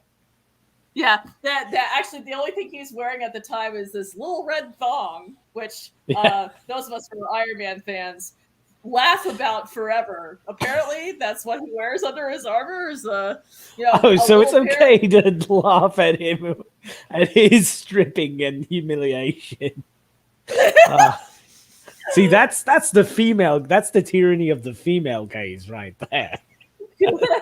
And the gay male gaze. That's horrible, problematic. Yeah. Actually, I avow, because that's okay in character. So I avow that. That's fine. But anyway, that's when Captain America and the Wasp and all those people found out. Yeah. Anyway, so we have this scene, which I love. Yeah, that was a great scene. Yeah. Lots of fun. And again, this is him prepping to actually go on the mission to figure out who exactly was controlling the Iron Man armor, right? And they also kind of acknowledge, like, well, you're not ready to fight Muhammad Ali yet. After an 80s action montage, you say, yeah, you're probably not the best in the world, but you know enough to do all the action scenes that are coming up now and have them be believable. You know what he should have done? He should have gone out. He should have found that lovely black woman from earlier and found like her youngest daughter. And then like that youngest daughter would have been able to kick everybody's ass effortlessly. And she could have just sent that daughter out to do everything for him. I mean, that's what I would have done if I were Iron Man, if I were this big, smart inventor guy. Instead he goes for friggin' Ant-Man or something, But he doesn't know he's Ant-Man. Yeah. Oh, he doesn't. Yeah. Okay. No, he's just an employee. Well, because I mean, he knew that he was in prison. I was thinking that he actually knew. Yeah, he knew he was in prison, but he doesn't know he's Ant-Man. I don't think he doesn't know the secret identity. Okay, so it's like a superhero soap opera then. Yeah. A lot of people don't know anything about each other. All right. Yeah, so he's going to Ant-Man here, who is going to. You sound like you're getting ready to break someone out or in.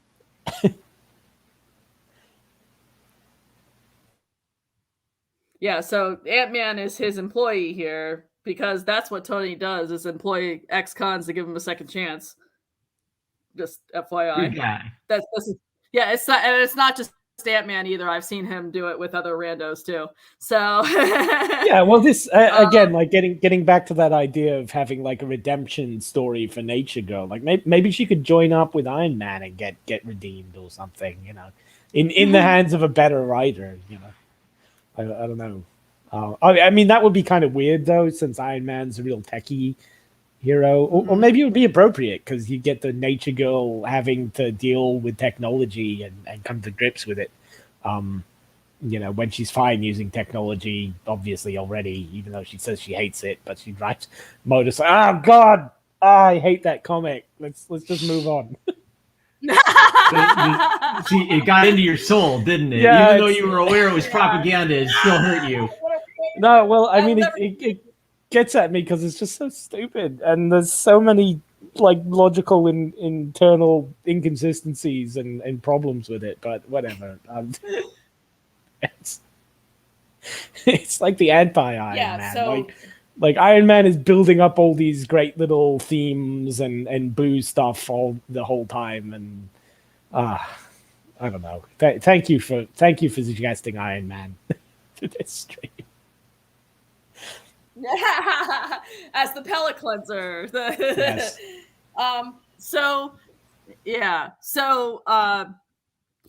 Thanks to Ant-Man, Tony is able to work out that so Ant-Man basically gets information from Whiplash. Hey, remember Whiplash from a couple of issues ago? Yeah. So gets some information from Whiplash about Justin Hammer and where his villa might be. And this is where we get Tony and Rhodey going out together to try to track Hammer down, right? And that's where we get the scenes on the beaches and stuff like that of Monaco here, right? Oh yeah, that was great. All the casual racism against French people. that was brilliant. I mean, the French people, to be fair, the French people were also being racist against Americans, which is true. Yeah. So I thought it was handled fine. There was also a lot of male gaze going on, which again, this south of France, that's accurate. So I was fine with it. So Whiplash said that Hammer's villa was somewhere near Monaco, but he didn't know the exact location. He was always blindfolded before being flown there. Well, you're the jet setter, compadre. Why don't you just call Princess Grace and ask for directions? Hey, boss, I was just kidding. But what's funny is next thing you know. But this is actually humor that works. More rape culture. Call that princess. Be like, and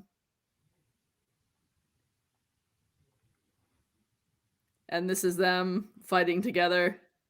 Pierre. Sorry, Pierre. Two badass battle buddies. Yeah. Two badass battle buddies. Yeah. This especially. I love this panel so much. If you want to talk about badass battle buddies, whatever I'm paying you, double it. Is that a meme? I'm not familiar with it. Two badass battle buddies. The only place I've heard battle buddies is military. Well, yeah, because that's I was wondering if it was like a Zach meme or something, but he was in the Marines, and I don't think they call people battle buddies in the Marines. So.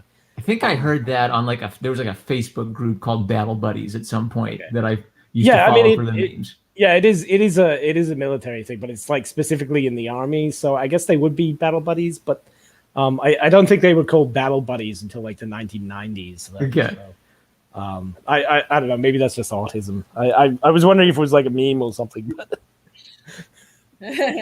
Whatever it is, I love this. They are battle buddies. They literally are battle buddies. They were battle. It would have been the equivalent of battle buddies because that's it's like a formal pairing in the military. You always go around with your battle buddy. Wherever you go, you hang out together. It's basically to keep people accountable and so you can snitch on people or not snitch on people as the case may be. If you get kidnapped or something, you have two people to fight off the terrorists or whatever. But and that Rhodey was a fighter pilot in Vietnam, and he's the one that actually helped Tony get out of there when Tony originally became Iron Man and killed Wong Chu. They're best battles. Is that a retcon or was that because I don't? That's a retcon. That's a retcon that happened. Yeah. Okay. What was the original? What was the original thing then? I feel like we read Bright Geek and I read it ages ago, and it's sort of like, well, they just didn't show who the guy was, right? So it wasn't important. And then later, someone gets the idea. Oh, I got an idea. Let's make one. They just make it Rhodey later on. Yeah. Well, that works. Yeah. Did we have any of the anti-communist stuff? Like any of the anti-communist stuff? Maybe a little bit in the, what do you call it, flashback issue where Tony re-remembered his origin story. We saw the communists again. Yeah. Yeah. That was earlier, so. In the original Tales of Suspense 39, they actually end the tale right after he defeats Wong Chu, and we don't know how he got out of Vietnam. So that whole space of time is completely blank, which enabled the retcon to happen. So. Okay. Yeah. Yeah, so this is them on the beach.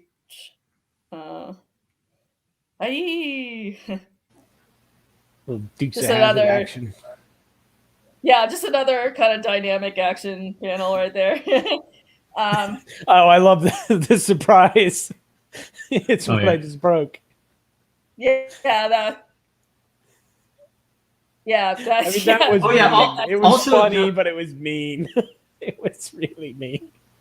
Also of note, there's some great moments where Tony says, "I have to be careful not to kill him," and then just does something incredibly dangerous. Whew, I'm glad he was so careful not to kill him with like the electric lamp or earlier by throwing a plane into another plane. Oh God! And then like you remember the part where Sauron was shooting people and eating their arms in X-Men Green, like just to compare and contrast. Yeah. Tony not wanting to kill people versus like shoot you in the face and then eat your arm. Sauron's supposed to be a bad guy. I guess Sauron's teaming up with the heroic environmentalist girl, but he's been kind of like a crazy murder dude. He named himself Sauron because he just said, "I need to name myself something evil. I know. I'll name something so evil only Tolkien could describe it. I am Sauron." Oh, really? Yeah. Okay, because I thought it was like a reference. Well, actually, first, like when I was looking it up online, I saw some like news articles about how like Sauron was in the issue and how he was teaming up with with Nature Girl. And I was like, that's got to be a joke. Like, there's no way in hell like the Dark Lord from Lord of the Rings is in the issue. And then it was like, oh God, he is in the issue. Oh my God, the Dark Lord of Lord of the Rings. And then I realized it was somebody else, and I was like, I was disappointed. But I was actually thinking that maybe it was like a reference to like he was a saurian dinosaur, but it was actually a Lord of the Rings. Yeah, it literally was. Yeah. Okay. Now probably the name, someone saw the name Sauron and thought, what if there was like a dinosaur Sauron? Yeah, like a saurian dinosaur named that. Okay. Yeah, but it's weird. It's almost like Nature Girl and Sauron are villains, and Tony Stark and Rhodey are. I don't know, what's an unvillain. What is the opposite of a villain? You're looking for something that requires the existence of transcendental categories of good and evil. Yeah, so. a super hippo? Super hippo, something like that, maybe. I don't know. So Tony does in fact eventually get captured by Hammer's people, and he gets imprisoned in this room, and immediately starts looking for the booze, which is not there. So it's fun how the villains actually help him with his alcohol problem by giving him some tough love. Even though he doesn't really perceive it that way at the time. Yeah, they're just looking out for him, even though they're evil. Yeah, they're just making sure that he doesn't drink too much. Yeah. Yeah, this is the water and the lamp that you were just talking about. Yeah, that was messed up too. It was funny, but it won't kill him because it's a house current. Yeah, they have that really nice little kind of like, oh, he didn't really die, kind of like Ninja Turtles-esque thing, just to help the kids. I always used to hate that when I was a kid. Actually, I was always like, I wish he died. And it's only when I got older that I was like, oh God, I hope he doesn't die. Right. The house current, so there it is. The house current won't do that punk any permanent damage. Yeah. It's like, the building blows up, but then you see the turtle like crawling away, and the turtle's fine. So don't worry, kids. Yeah. Here's him crashing through a window. And now he uses the kung fu he learned from Captain America. Yeah. Set up and payoff. Weird. Yeah. That hurt me almost as much as it did them. How can Tap do this stuff every day? Yes, so set up and payoff. Yeah, well, that's because he's using kung fu and not MMA. Oh. Set up and payoff. Oh my gosh, it's like Michelini's an actual writer. And then like all of the C-list tier villains ever. They have to keep dumping on him. They have to keep making it even tougher. But Porcupine. Okay, one thing that jumped out at me when this happened is I just thought, the designs of these are so goofy, and it's kind of like this is what I feel like is missing from the Marvel Cinematic Universe movies. Like, there's already like a bunch of like weird, there's like a whole bunch of like really weird memes of people just referencing the Marvel Cinematic Universe movies, like they're talking about gods or something. So there's already that kind of weird cultural angle to them. But a lot of the MCU movies feel, I don't know, scaled down, right? Like scaled down to what feels slightly realistic. And then when you get like a lineup of these guys, they're really kooky and cartoony, right? Yeah. And different. I kind of like that different vibe that they've got. None of them looks uniform with one another. So Tony gets back into the armor eventually because he's able to destroy the computer that was controlling his armor to begin with. Spoiler warnings. Now he has spoiler warnings. Super spoiler room for a 40-year-old comic. Then I'm coming after you. So we do have the gang up. He's being piled upon by all these goofy heroes here, or goofy supervillains. My bad. Yeah, they are pretty great. Armor, Tony Stark welcomes that onslaught. For lately, he's been pummeled, imprisoned, humiliated, and at this moment, he can think of nothing quite so purging as a fist well planted in a threatening face. So he's like, I'm ready to punch some faces now. Were these characters already established? Yes, I recognize most of them. I feel like what's his name? I think like the Beetle is the purple and green guy from Spider-Man. I swear I've seen the Porcupine reference somewhere before. All of them, they even had like the line from the editor. All of them have fought heroes at one point or another. And then he knows a few of their names, like Maneater, right? So, right. Yeah. Just kinds of brings them in. Yeah. But where was Stilt So he does. Well, that was. Can I just say real quick? That was another part that really reminded me of One Punch Man, with all the goofy supervillain hero things coming out. So. Again, read One Punch Man, Marvel. Right. And actually kind of like My Hero Academia 2 has brought back that weird power angle that that like revival kind of feeling, that revival of like the old like goofy supervillains and goofy superhero kind of trope. Yeah. Where they weren't embarrassed. The modern comic writers are all embarrassed by superheroes and supervillains and want to get away from the goofy connotations as fast as possible. Well, you know what really kind of struck me about that. Speaking about the Marvel Cinematic Universe, even before that, you had the X-Men Cinematic Universe, and I remember quite distinctly. There's that part from like the first or second X-Men movie where they were talking about the costumes. Like, do you remember that? They all got like these black like jumpsuit like futuristic matrixy looking costumes. And they make some quip about how would you rather be like bright yellow or something to Wolverine, and blue he's like, what do you want, blue and yellow spandex? Yeah, like that that kind of thing. So that's been going on like since like even before the MCU, right? They've been trying to like I feel like Singer had a vision. Like Singer was a young, energetic director when he made that movie, and like he would give interviews about how he didn't have any interest in the X-Men at first, and then when he discovered them, he became interested in like the themes of the X-Men, like trying to capture the myth but not of like the X-Men, but look his way, his way, Yeah, that probably makes sense. I mean, because I remember like when I was getting into it, like I did like the X-Men previously, but I wasn't super into the look. Like I was one of those kind of like edgy '90s kids. So I was happy with like the black costumes. I was like, yeah, that's cool. But it does lose stuff, There's a certain charm to this goofy like 1970s, 1980s hero stuff that. It's nice to revisit. I was just saying on Twitter,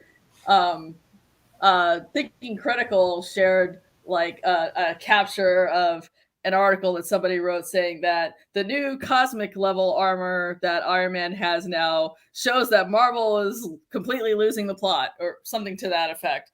And I said, I retweeted and said, and to think that this current run was originally sold as Iron Man going back to his basics. And then I replied to myself and said, what will really take him back to his basics? Bring back the jet-powered roller skates, which existed in the 60s and 70s. And then I said after that, cosmic armor? In the current run, he has now absorbed the power cosmic. Okay, is there an official name? Is it the one with the little like mobile suit wings coming off the back?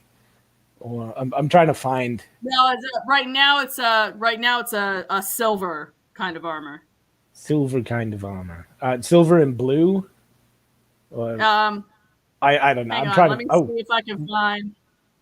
No, that's War Machine. Let me see. Yeah, if you can find some pictures. I'll try to find it. I'll find like one of Alex Ross's covers here. Alex Frost cover. That's the unfortunate thing is they seem to like to put Alex Ross on the cover art for the books that are bad.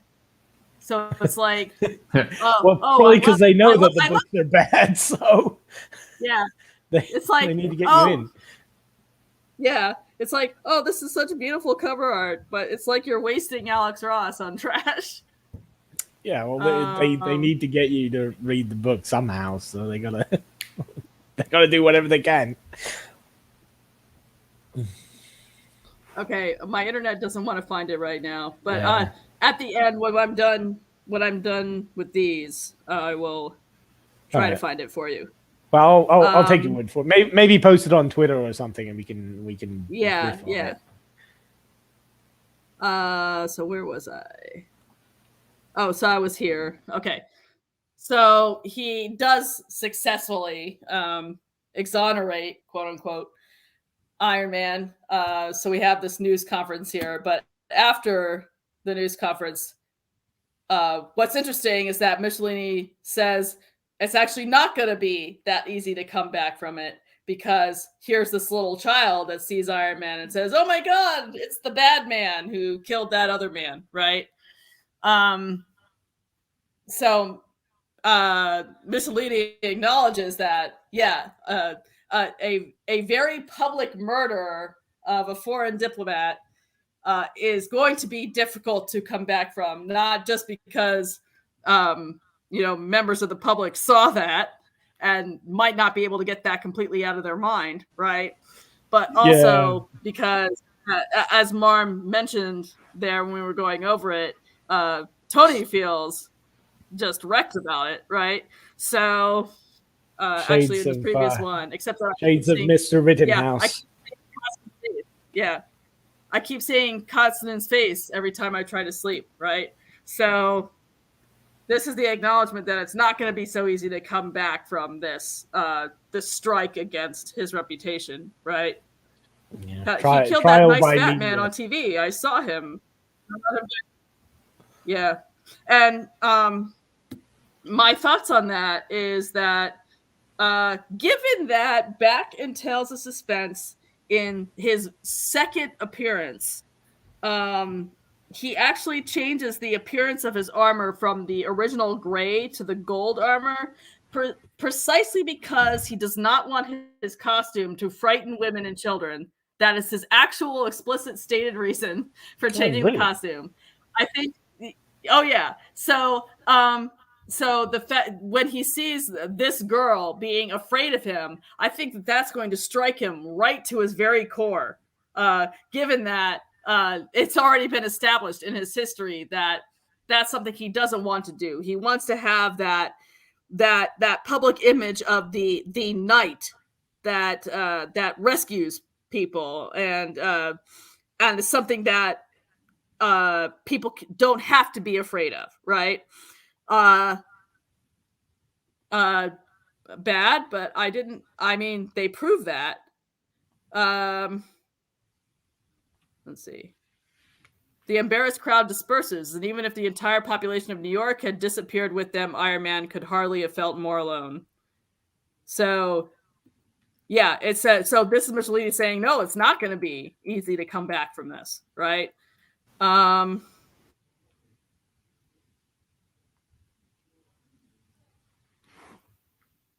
then we see, the impact of that. As I was saying, it really does strike at one of the hearts of the character as established by Stan Lee, that he wants to be a source of comfort to the public, not something that frightens the public, right?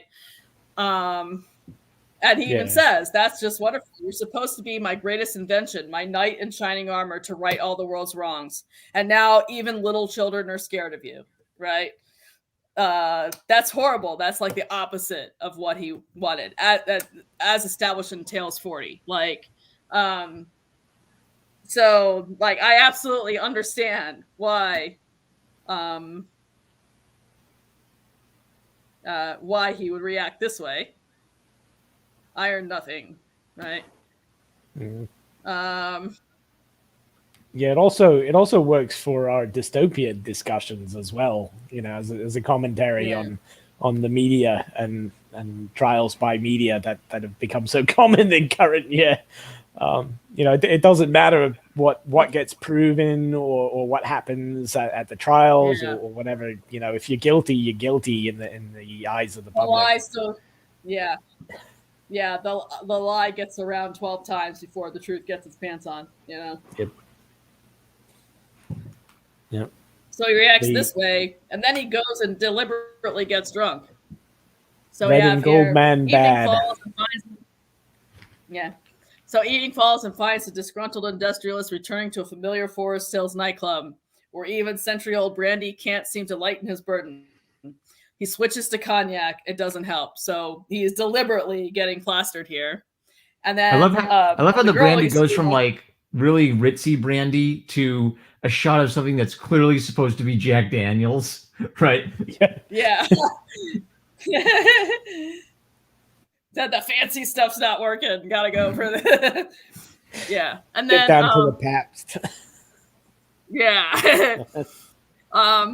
And then Bethany, the girl he's currently sweet on, calls him and tries to arrange this date, right?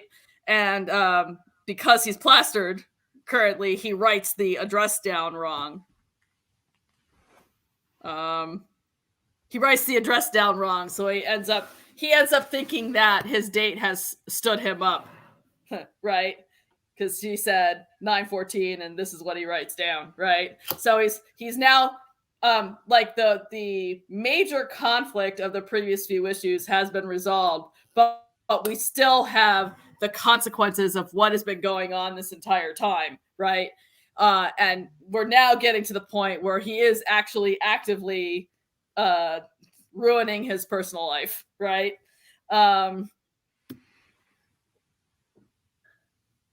Let's see. So when he thinks that he's gotten stood up by Bethany, he goes out with another woman and takes her to Avengers Mansion, which is like, usually you don't bring outsiders to the mansion, just FYI. This equipment is classified. Mr. Geyer is found out, he'd be most upset. And this is where he yells at Jarvis, right? Which is something that he would not do if he was sober. Of course. Now my computer has to do that. Oh, no. Okay, there you go. So this is him yelling at Jarvis. Yeah. And almost hitting him. But that's because he's drunk at the time. And he would never, ever say this, because we know that he would never, ever act this way or say this if he were sober, because we've seen, again, in lots of previous issues that he basically considers all of his employees like friends and members of his family. I can show like millions of receipts of him saying, you're not just an employee to me, you're my friend, or you're not just an employee to me, you're a member of our family, or don't worry, you're having personal problems right now, that's fine, I'm able to accommodate that. The receipts are rife, let me just say. So him acting like this, which is what you would expect, more what you would expect from someone who is as privileged and as high status as Tony is, that is actually wildly out of character for him. And the consequence of it is that Jarvis quits, right? Yeah, I didn't mean to snap at Jarvis like that. I don't even know why I did it. It's so hard to think. So this is where it all kind of falls apart here, right? This is him falling asleep drunk at his desk and waking up hungover, right? And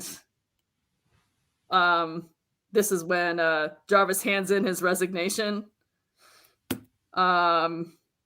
because Jarvis thinks, well, the way things have been going lately, maybe it's best that I leave. I know we had a disagreement last night, but surely that. No, sir. One in my station expects occasional stern treatment. However, in consideration of recent trends, I felt it might be best for all concerned if I were to seek position elsewhere where I might be less of an irritant. And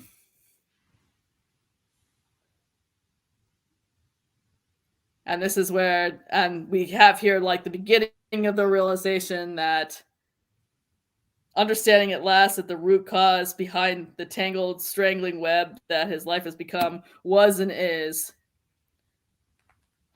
himself, with the Jack Powers in the foreground, right? So this is where we actually get into the actual demon in a bottle issue after this setup, right? Okay. Oh, my battery's running low. All right, hurry, so fix it. Okay. Yeah. Commentary, you guys. Hold on, let me plug in. We're not going to lose you, are we? Oh no! I just need to plug in. That's all. Yeah. Okay. I'm plugged in. Recharge, Iron Woman. Recharge. Yeah. That's the other thing I wanted to bring back the other night too. Bring back the jet power roller skates and bring back having to plug into a wall to charge like a toaster. You know. Yeah, that would have been. If you really want to get back to the fundamentals.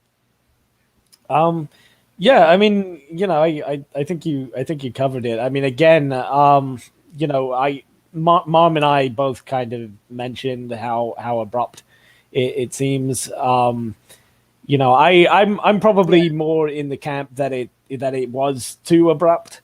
As again, if it were me, maybe like after all this we could get into rewrite territory or something if we have time, but basically I would have liked to have seen the alcoholism actually play a role in his screw ups earlier on, maybe not necessarily being directly responsible for him murdering a guy, but having some serious consequences for him during his fights with the supervillain, rather than just having serious consequences for him after the fights are done, kind of thing.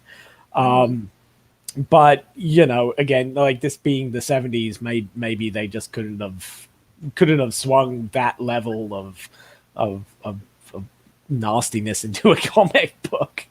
I don't know. Mom, did you have? For the issue Demon Ball itself. So, I don't know. Like, I feel like if the alcohol makes him kill someone, the way they did it is they had him lift the tankard, right, and then he dropped it in the chemical gas, which is a big screw up. But he doesn't kill anybody, right? No fatalities. Well, not that we see. I mean, it's implied that everybody's fine. They just have to evacuate. So right, he screwed up in a way that he could have caused a death. Then again, it's kind of just played off as it's that older school pacing where the superhero goes out, the superhero screws up, the superhero comes home and feels mad about it. And it's not like the next week or for the next 10 years, people are still talking about that one incident where you dropped a tankard with chemical chlorine gas on it, right? I feel so. What I feel like Michelin is trying to do is he's trying to take the mentality of an alcoholic and take what rehab looks like and get that down into he wants it into a single issue. So we see Tony under the control of alcohol when Beth intervenes. There's like a back and forth where she's insisting that he has to ask for help. Then the 80s montage sequence of him in rehab, and the denouement is he is tempted by alcohol one last time because he has a bad day, and she and Jarvis say, we can't make this decision for you. You have to make this decision. So it's something that would normally be like an alcoholic's entire life, right? The arc of years down into that. And the reason I'll defend it is I feel like that's kind of like what it had to be at the time, and B, it's an emphasis on there's this "Hey kids" emphasis. Like they don't want kids getting mired down in a year of watching a guy being an alcoholic. They're paying off what they've been building up to for several issues now, but they still want to get Tony back into a healthy place. I don't know much about the issues after this, whether they would continually call back to this before the Devin O'Neill run where they had him sink further into alcoholism. But overall, this issue, it works for me. The reason why I was surprised is I was expecting that long, sordid, tale of alcoholism. But I guess the pleasant aspect of the surprise is it is writing the alcoholic story for a younger reader in a way that's honest about like what an alcoholic's mentality is, but at a pace that a kid doesn't get bored and check out on. Yeah, that's right. Fair. I mean, I think I would agree with that. And as you brought up earlier too, a lot of times, like especially in this period, kids might not even necessarily be able to read the issue previously or the issue after it. So you kind of have to have your own little self-contained alcoholic story, right? Like they won't know that like 3 issues ago he punched a guy in the face because he was drunk or something like that. They just know. They just know what he's getting into in this one very special episode. Yeah, the very special episode. Yeah, and the sordid tale of alcoholism, as I said to Marm on Twitter, does happen in Denny O'Neill's run, and it gets really, really grim. And I've been trying to look at the letters columns that happen in the back of the issues to see what the audience response was, and I did find like one little note from the writers and editors saying, we've been getting a lot of mail about the dark place that Denny O'Neil is taking Iron Man, but we appreciate you, audience members, for sticking with us and trusting us to pull off something good. Wait, whoa, hold on. So you mean to say that they said they appreciate the readers, even when the readers are complaining? They didn't call the readers Nazis. They're not quoting Stan Lee to throw shade at the readers. They didn't say you're all incels and we hate you and we hope you get a pair of scissors in your neck or anything like that. I do not believe it. I don't believe it at all. They were like, we love you, readers. And the letters that they actually do put on the letters page, some of them are very, they're very revealing. I especially love the one that was like, I'm really concerned about Tony right now, so I've enclosed this brochure for Alcoholics Anonymous. I was like, bro, I feel you. He feels real to me too. Like, I was gonna say, like, there weren't any kids writing in about daddy or anything, were there? Or like uncle or something. There was. I mean, that would be my worry. There was somebody who wrote about their father, but I believe they were an adult because it sounded like they were coming from an adult perspective. So. Yeah, but it wasn't like a 6-year-old kid saying, "This is just like my daddy who beats my no, nothing like that." Okay, all right. Yeah, so we're just gonna scroll through the other pictures here. Oh, and one thing before I forget, several pictures back, there was a really good emotion shot of Tony looking sauced and silly, which I thought was great. It wasn't quite as good as the Beast shot from earlier, like when he meets up with the Avengers. Like there was one panel of Beast which I don't think you featured, but he has the greatest expression on Beast's face when he's like, "Oh, Iron Man's so calm," or Tony Stark looks so calm right now. But this one on the right here was really great too. I got a kick out of that. Yeah. And this is him dropping the chlorine car. Yeah. And then, plus, now I can't even make being a superhero work. I mean, it's a grim situation, but you could just picture like yakety sax playing or something. Just it's lighthearted, but it's grim. Like maybe if they had something like that with Nature Girl, right? Like a shot of her getting soused and looking stupid, and then she goes off and murders somebody. Like maybe that would help. Maybe that would help soften the blow. I don't know. Yeah.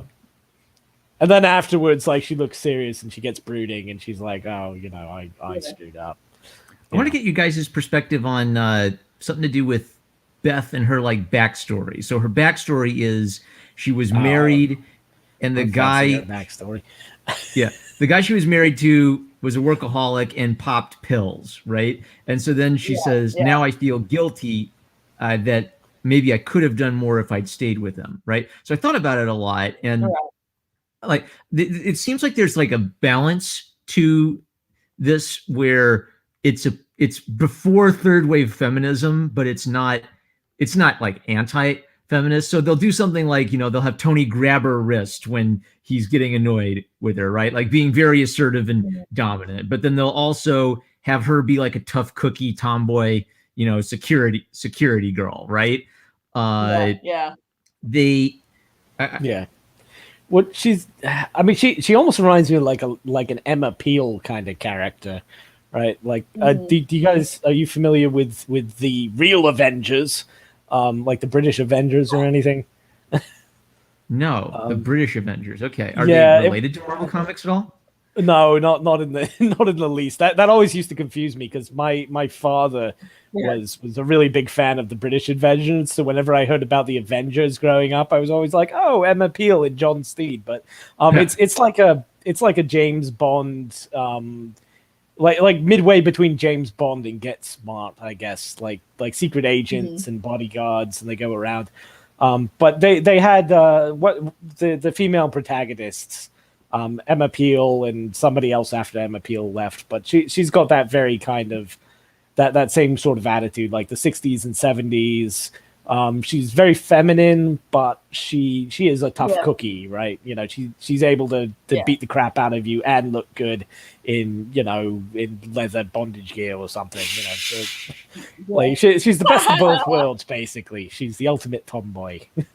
Tomboy waifu. Yeah, I mean, I don't really know much about her backstory. Yeah, but I thought she was fine. Like she was an interesting character, and I enjoyed her. So, this is like the Tony Stark move. After he goes through the page of rehab. After he goes through the page of rehab here, now he has to sort out some problems he's having, right? And the first problem is Jarvis. He's got to get Jarvis back because Jarvis owns a share in his company, right? Tie into what you said earlier, where Tony Stark's a good guy. After he's sober, he's like the best boss you could ever ask for Jarvis. Exactly. I'm not sure this is such a good guy move right here. Oh yeah. I mean, this is clearly corporate espionage and fraud, and it's very illegal. But it's a mafia shakedown. I was unironically displeased. I disavow Tony Stark. It's unethical business practices. It's actually like. I know Marmaduke, you haven't watched The Simpsons, but if anybody's seen like the episode with Bill Gates, where Bill Gates comes in and buys. Oh yeah, I've seen a clip of that. They go around beating up little stores. Yeah. Yeah, he's like, "Hey, I'm going to buy you out." He's like, "Okay, that's great." And then all of his thugs come out and beat up Homer and wreck his office. It's like, that's my buyout. It's destroying your whole place and breaking your desk and stuff. I don't know.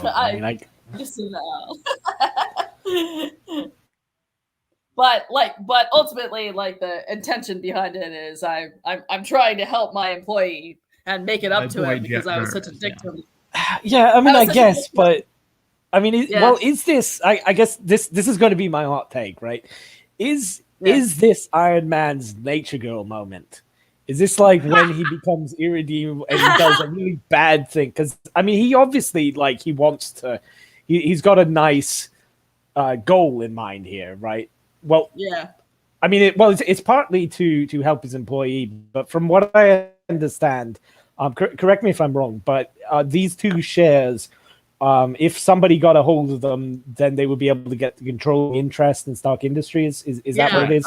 Yeah. Or this is like Shieldwood. The shares that'll swing Shield needs a couple more shares. Shield would have the controlling interest. It'll swing them to like a 51%. Yeah. So I mean, he's worried about his corporate interest. He's worried about his friend, right? But he goes and he just messes up this poor guy, completely unethical, completely illegal. Is that just him being nature girl, just being, I feel like this is more a callback to like Golden Age Superman, where Golden Age Superman would like run up to the bankers and pick up the bankers and run them around at super speed to teach them a lesson. This feels to me like a bit of escapist fantasy where everybody wishes they could, go tell a predatory loan shark who's boss. This is the systemic anti-Semitism.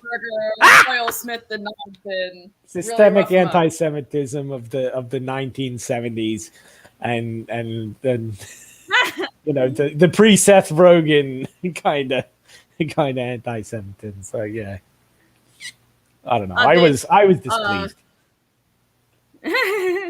Ayn Rand would not approve of this. This was right. No, definitely not. Definitely. Yeah, it's definitely like that. Well, actually, no. Tony Stark's the opposite of a little guy. This would be the kind of thing where it's like, it's the blue collar guy very showing big guy. Fat cut. Okay. There's also the angle where he says you will give him his money back, or I'll ask the ethics committee to investigate you, and the guy doesn't want the ethics committee to investigate him. Yeah, I'll send the ethics committee as he's wrecking the guy's office and destroying his stuff and threatening him with his, super high-tech death robot suit that could incinerate him with, a list. I mean, that's I mean, it's funny, but it's ridiculous. I'm like, oh god. And he's doing this stone cold sober too. Like that's the worst. Yeah. Like I could see if he was drunk doing this, I'd be like, oh yeah, that's fine. But I don't know. Maybe this banker guy is like really a child molester or something. Like, maybe this is why I say they were always centrist. Like comics have always been like alt centrist. Like they're always going to have a shot at the capitalist, but then they'll have a shot at the nutty communist too. they can't stop. Yeah. I don't know, but yeah. So he's just beating stuff up. He's going full occupy this guy's bank or whatever. Yeah. Return to Stockton. Where was the part where? Sorry. Where was the part where he starts talking about the meaning of being a hero? Oh, that was at the beginning. That was at the very beginning, yeah, because that was an interesting part too. Kind of reminded me of By it. definition, a hero is a man who battles against overwhelming odds for a cause, an ideal, or for the lives of innocence. The cause and ideal may vary with the morning headlines, while the innocence in today's world of muddy morality may ultimately prove to be the guilty, which leaves but one constant in the definition that a hero is, above all, a man subject to pressures and responsibilities far beyond those of his peers. Such is a burden that must take its toll, eventually, from even the most valiant warrior. And it is then that the test of a true hero begins. Yeah.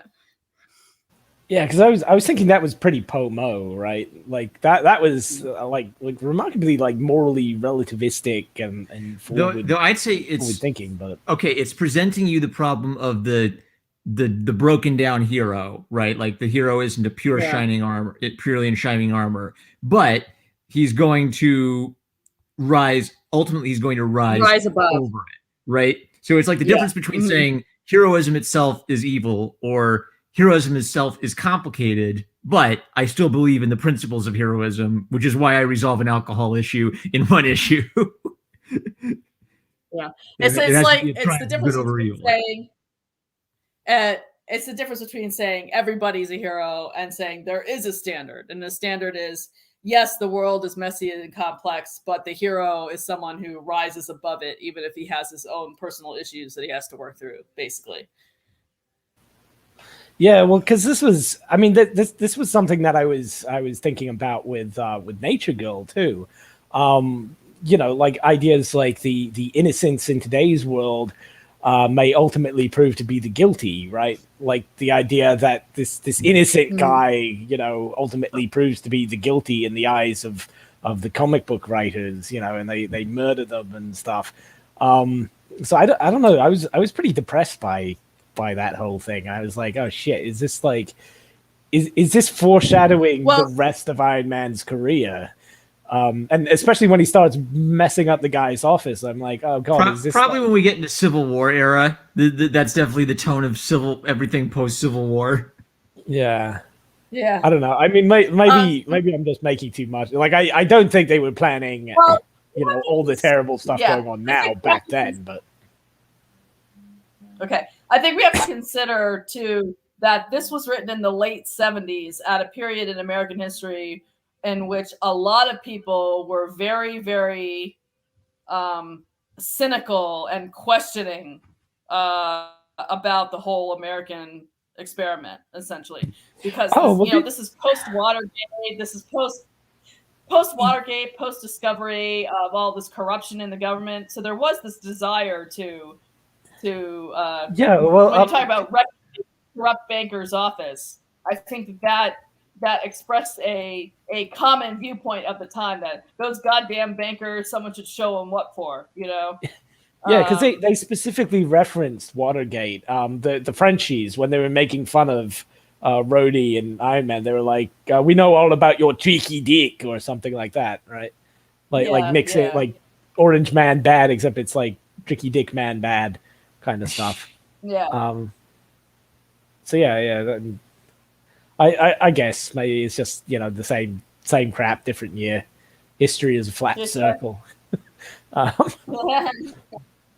So it's reflecting the disillusionment that existed in a lot of people in the 70s, for sure. But as Marm said, in Iron Man comics in the 70s, you had moments like these where Maximilian Banker Burger Oilsmith the Ninth is getting his office trashed, right?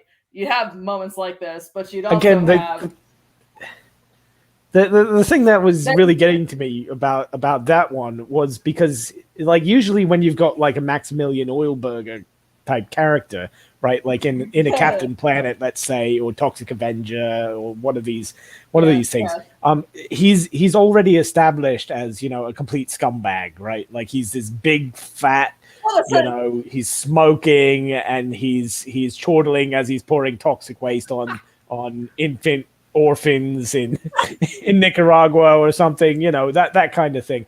And I mean, this guy, he's old and he looks kind of weedy, but we don't know much about him. There was a suggestion that Jarvis was basically intimidated into giving over his stock, though. I guess so, maybe. But what was Jarvis? Tony said something like the contract was most unfavorable to you.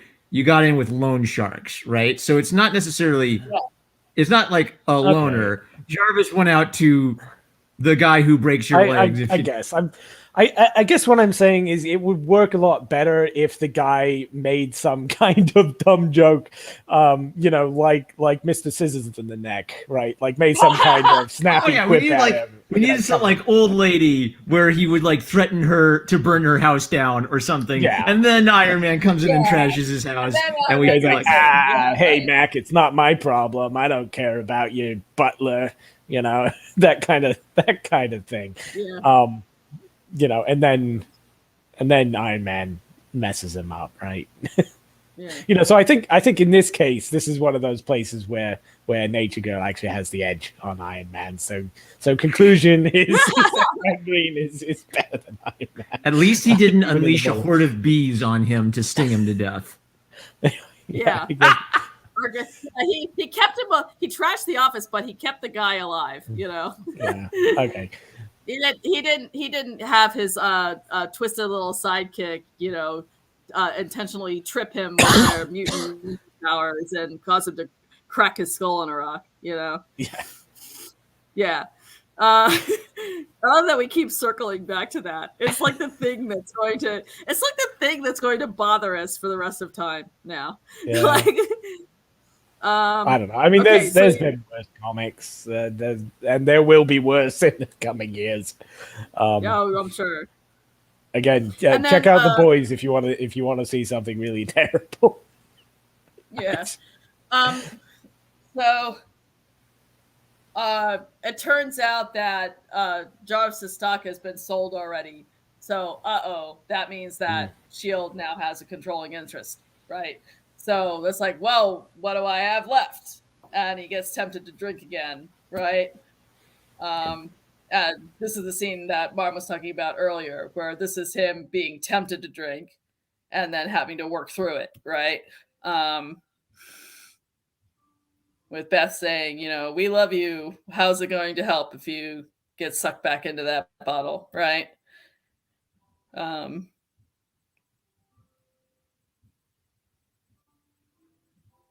Maybe you have lost control of your business, Tony, but so what? If you lose control of yourself, you've lost everything. And they eventually leave him to make the decision for himself because we can't force you. We can't force you to do the right thing. That's a decision that you have to make, right? Much more libertarian than bashing up the evil loan shark's office. Yeah. She's best girl. But... Yeah. Reminding him that his live stream has been to help others, either through superheroic exploits or through modern miracles of design, and always to the exclusion of his own personal pains and prejudices. that's something that gets forgotten a lot in our current age, is that like genuinely heroic characters are able to put their own personal feelings aside, right? If doing so is going to lead to a better result, right? But I mean, kind of look at the color of his skin, right? He's white. And we know that white people have internalized, institutionalized white privilege. So, I mean, he can't put his pain and prejudices aside. I mean, that's just who he is because he's white. So, At least he has blue hair. Yeah. Oh, okay. Yeah. I guess. Oh, is that cultural appropriation though? Is that appropriating like danger hair comes to it? Blue, I'm pretty sure, is code for black in this era. So yeah. I love it. Yeah, limited palette. I love it. And the drink or the dream. Now, I actually tried that once. It didn't work. Actually, I tried that a couple times. It never worked. Cantwell in the current Iron Man run does reference this, which indicates that he did read Demon in a Bottle. Unfortunately, he probably didn't read all the other Iron Man comics, which is why I hate his comic. But anyway, so the drink or the dream. And then we have here, he sets his jaw, he shudders, the decision is made.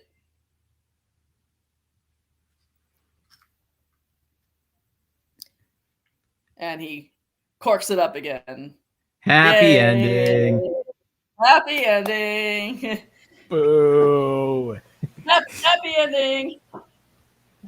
He should have drank the whole thing and chucked it at his friends and then run off with a pair of scissors to be, to get thrown into the underworld and escape and then go off and murder a whole bunch of people in his ship with his pink ending. Sidekick or something. That's what should have happened. Yeah. So I guess it's fine. Yeah. Happy ending until it's Denny O'Neil's turn, and then Denny O'Neil. Until it's not. I mean that kind of mirrors like real life addiction, anyways. Like you have your good days, and then you have your bad days. That was I think that was Denny O'Neil's point, because Denny O'Neil actually was an alcoholic, so he had personal experience of that. And so I think that what he wanted to do was show that it's actually not that simple. You can relapse, right? Yeah, definitely. You can fall off the wagon, and sometimes you can fall off the wagon hard enough that it goes really, really bad for you. And he wanted to make that point because he knew personally. Yep. So that's the happy ending for this comic. Yeah.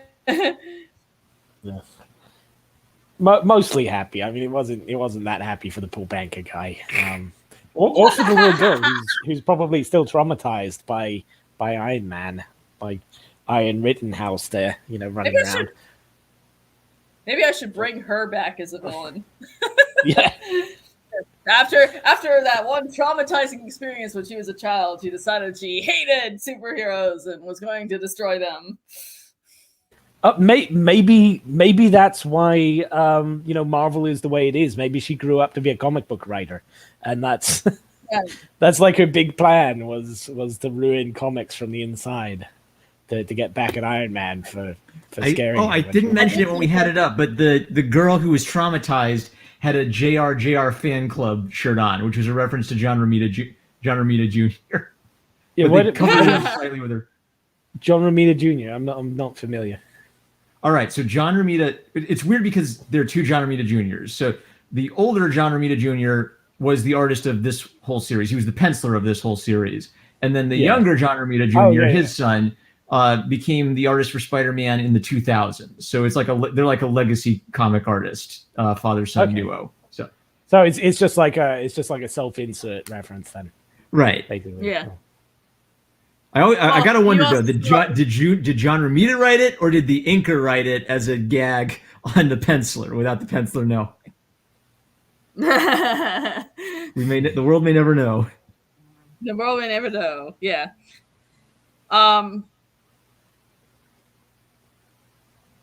Okay, so does anyone have any final thoughts about any of the things that were discussed today? I was surprised. I was pleasantly surprised by it. I felt like, considering what the target audience was, I feel like it did an appropriate job of sort of indicating what the mentality of alcohol was. And I guess kind of like Punchy's reference, like the very special episode aspect, I feel like the buildup kept it from feeling like a random episode where Tony's an alcoholic all of a sudden. It does have a singular issue devoted to solving the issue of alcoholism. But I was pleasantly surprised. I enjoy this era of comics and this style of writing, so that helps. And maybe just like a quick comment on the art, like a very clean, this is the Marvel style. When people talk about the Marvel style of comics, even if it's John Romita Jr. one issue and Carmine Infantino one issue, there's very consistent cleanness to the line work, very consistent like beauty to the character designs, very consistently dynamic. Just a great era for Marvel Comics in general. Right. Yeah, and I mean, I guess for me, you know, again, we've kind of been over the whole thing already. You know, I wouldn't say that I'm unsatisfied. Like I do agree that it works. I think it works as a very special episode, and you know, for little kids, for people that might not be able to read it, you know, like I know for me, right, you know, growing up, my access to comic books was at the barbershop down in the lobby beneath my parents' apartment, right? So I'd kind of get like one issue from like 1990 and one issue from like 1986, you know, just bits and pieces of stuff. So in that sense, you know, I guess it's fine. I would still have really liked to have, because you know, I've got this like postmodern perspective that, you know, you can't really get away from. I mean, I would have really liked to have seen more consequences from his alcoholism earlier in the story, like not just little references. Originally, I was thinking maybe like he got so drunk that he like drunk dialed his repulsor blast thing to kill the poor fat man. But I don't think it would have worked though, because then you probably would have hated Iron Man, just in the same way that like Nature Girl, you know, is kind of despicable for killing the poor Las Vegas guy, you know, because Iron Man still has to be that hero at the end of the day, right? Like you can't spend the whole time being like, oh, this guy's just, you know, a drunk son of a bitch, and he's the reason they died. So what I eventually wound up thinking was like, maybe we could do it like this, like the floozy angle, right? You know, going off with that floozy girl or something. Maybe you could have something like that happen earlier, and he gets like completely shit faced, and you have like a panel where he's feeling very sorry for himself, and he's very alone, even in the middle of partying. Like this very, you know, sort of like Iron Man soul searching kind of thing.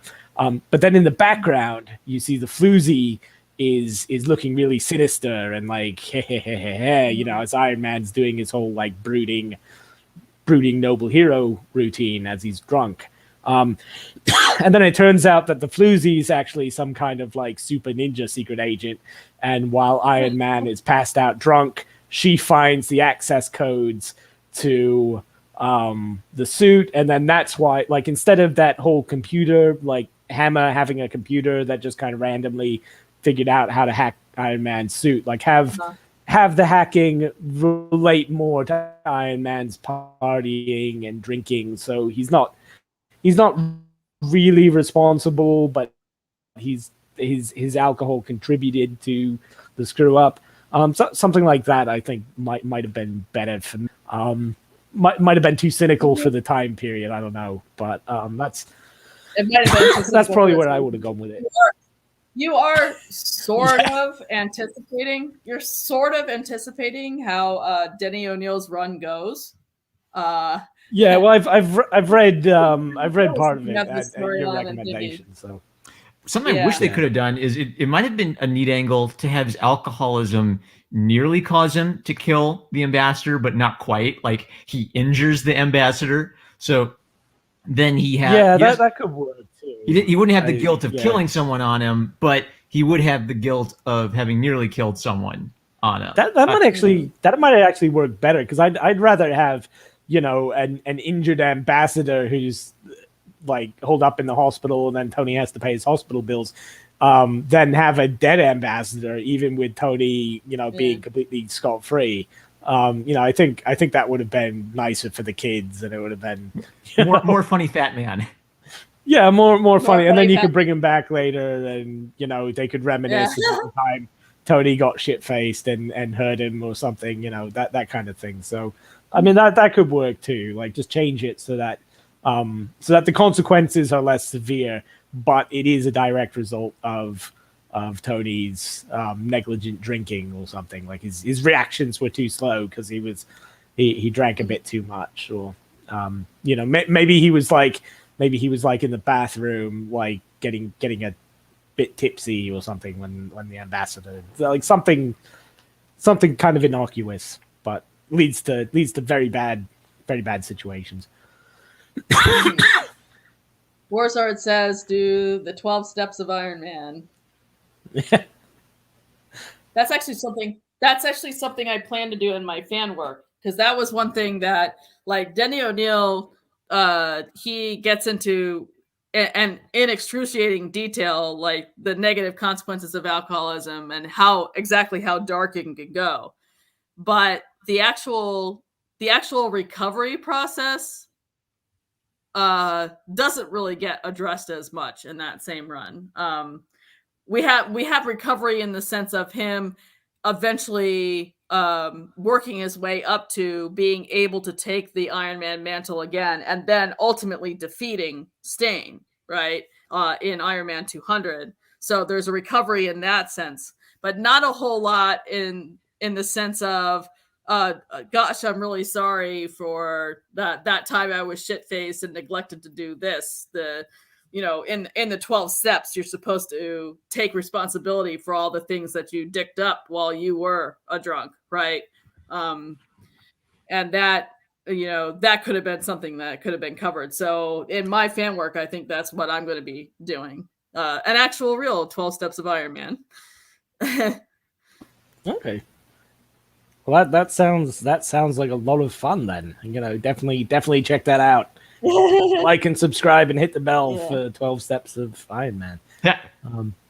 Hello, my name is Tony Stark. Yeah. Hi, Tony Stark. Yeah, how is that going to work? Because is he going to come out and just...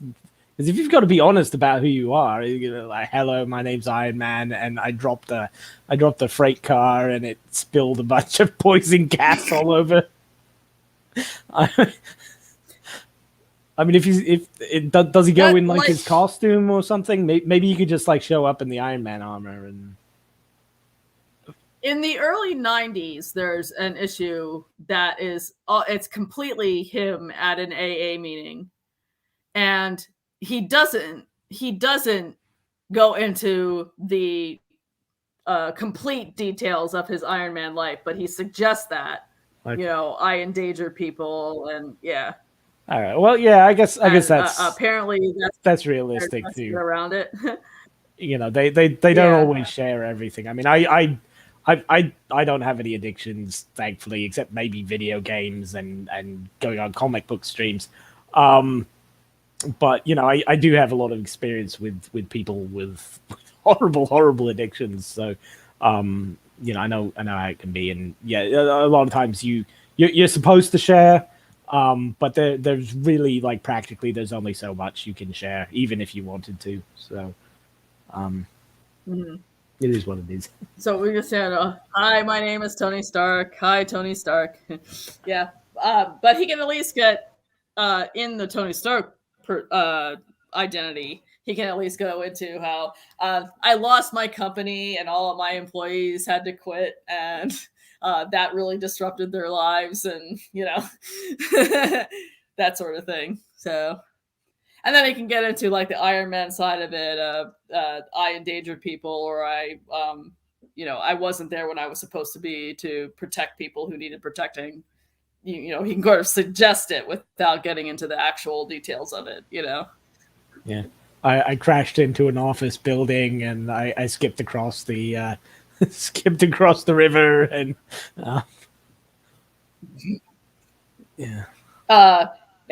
in the second arc, I got into a fight. I was drunk and got into a fight with Machine Man and almost clocked some people with a telephone pole. Whoa, buddy, you must have been really wasted. Like that kind of passing it off as a joke, and then that it's actually real, that kind of thing. Yeah. I don't know. That could work. So I guess I thought it was fine. I thought Demon in the Bowl was fine. I enjoyed the action scenes. I enjoyed the good girl art. I really liked that Beast panel, which you don't happen to have it, do you? Where he no, I do not. Gets that little reaction shot. All right. Well, if any of you are listening to this and you want to see a great reaction shot, when Beast is talking to Wasp and he gets spooked out, I thought it was great. Yeah, and like there were some things that I was a little let down about. Like I was expecting something different, but in retrospect, I guess it kind of had to be the way it was. But if anyone from Marvel is actually listening to this and doesn't mind all the pot shots I've taken against them and is willing to give me a job without me sending them a resume, I'd be up for maybe doing like a modern rewrite or like a reboot of it, and I think we could do it some justice, without dumping all over the legacy. But it was good though. Thinking Critical did a breakdown of Hulk versus Iron Man. Is that something you might cover too? Yeah, I saw that. I haven't had a chance to watch it yet. Yeah, it's something that happens shortly after the storyline too. Yeah, I might cover it at some point. I'm actually on my blog where I just post the captures for my own enjoyment and for anyone else who happens to stop by. I'm actually up to that point in posting captures. So since I will be posting on the blog about this, I may cover it sometimes. That's kind of eerie, actually. That's kind of creepy. That Thinking Critical would be exactly in sync with the very next thing you're. Yeah, that is a bit weird. Yep, X-Files music. They did Iron Man 200 a while back too, which was like, or somebody did Iron Man 200 a while back, and I was like, oh crap, you beat me to it. I'm gonna have to head and grab dinner pretty soon. I'm sure yours is better. Yeah, we should. I've got a cat on me right now. He's looking for attention. But hello. All right. Well, more classic Iron Man. I don't know if I want more soul torture like X-Men Green. Go. Okay. Yeah. All right. So I think I can go at this point so I can have some dinner. So let's give our closing thoughts, and then we will close the stream for tonight. All right. This was fun. We started with some satanic, creepy X-Men Nature Girl stuff, and feel like what despite Punchy's excellent point that Iron Man spent some time beating up the capitalists, it was still a very enjoyable kind of trip down memory lane to the 70s style of comics. So yeah, I think like the Iron Man was obviously quite enjoyable. A lot of fun art. Even if you just read it for the art, it's great. The storyline's a bit goofy and a bit cheesy, but that's the time period, and sometimes it's fun to read that. And I didn't walk away from it thinking that the writer wanted me and half the planet dead, which was a refreshing change of pace. And and as far as X-Men goes, again, I think it could be salvaged. I could see that being a really interesting storyline. Again, I'm more of a degenerate than most people watching this, so that's probably just me. But I would encourage you guys to check into things like Kernonos and Jinky Coronado and stuff, like Jinky Coronado, just for the closing thoughts, because that was a lot of fun. But there are deep pagan meanings behind these new superheroes that I think maybe a lot of people are missing when they're reading it. Whoever's writing this and designing it is definitely keyed in to that sort of eco extremist lifestyle. At least on the peripheral and aware of it. So I didn't really like X-Men Green. I don't like the character at all. I think it might be able to work, but it's not going to work in the end. I don't have any hopes for it. So, and I think Marm just left. So, right, Geek. Yeah. Take it away. So, unfortunately, Marm lost his connection. So, but he loves you guys. He got thrown into the upside down. Now he's gone. I'm actually shocked that I still have my connection, because usually around this time of night, for some reason on my mountain, it's really hard to get a consistent internet connection. But regarding X-Men Green, well, I read what I thought could have been done to sort of partially salvage that story. But like I also said, I found it a very disturbing and appalling entry into X-Men canon that is in no way true to the character of the actual X-Men franchise, at least as established by the original X-Men writers. It sort of fits in with the X-Men comics that are being put out today, in which the X-Men are all, based segregationist nationalists who want Krakoa for the mutants and actually, speaking of that, we're not allowed. There was a reference to Wakanda in Demon in a Bottle too. They kind of snuck it in there, but I thought that was interesting. It's been going on for a while, but it's getting more acute now. Yeah. So. So that comic was disturbing. Regarding Demon in a Bottle, I tweeted to Marmaduke fan this afternoon that in regards to stories about Tony's alcoholism, I actually do prefer Denny O'Neil's run to this. But that doesn't mean, as I said, that doesn't mean that I don't respect what Michelini did, because he was basically the pioneer. He's the one that came up with the idea. And it's definitely a Demon in a Bottle is definitely a can't miss entry in Iron Man canon. It is considered to be an Iron Man classic for, I think, a legitimate reason. And it's definitely a much better read than X-Men Green, for sure. Oh yeah, much better read than X-Men Green. I'd go with that. No doubt.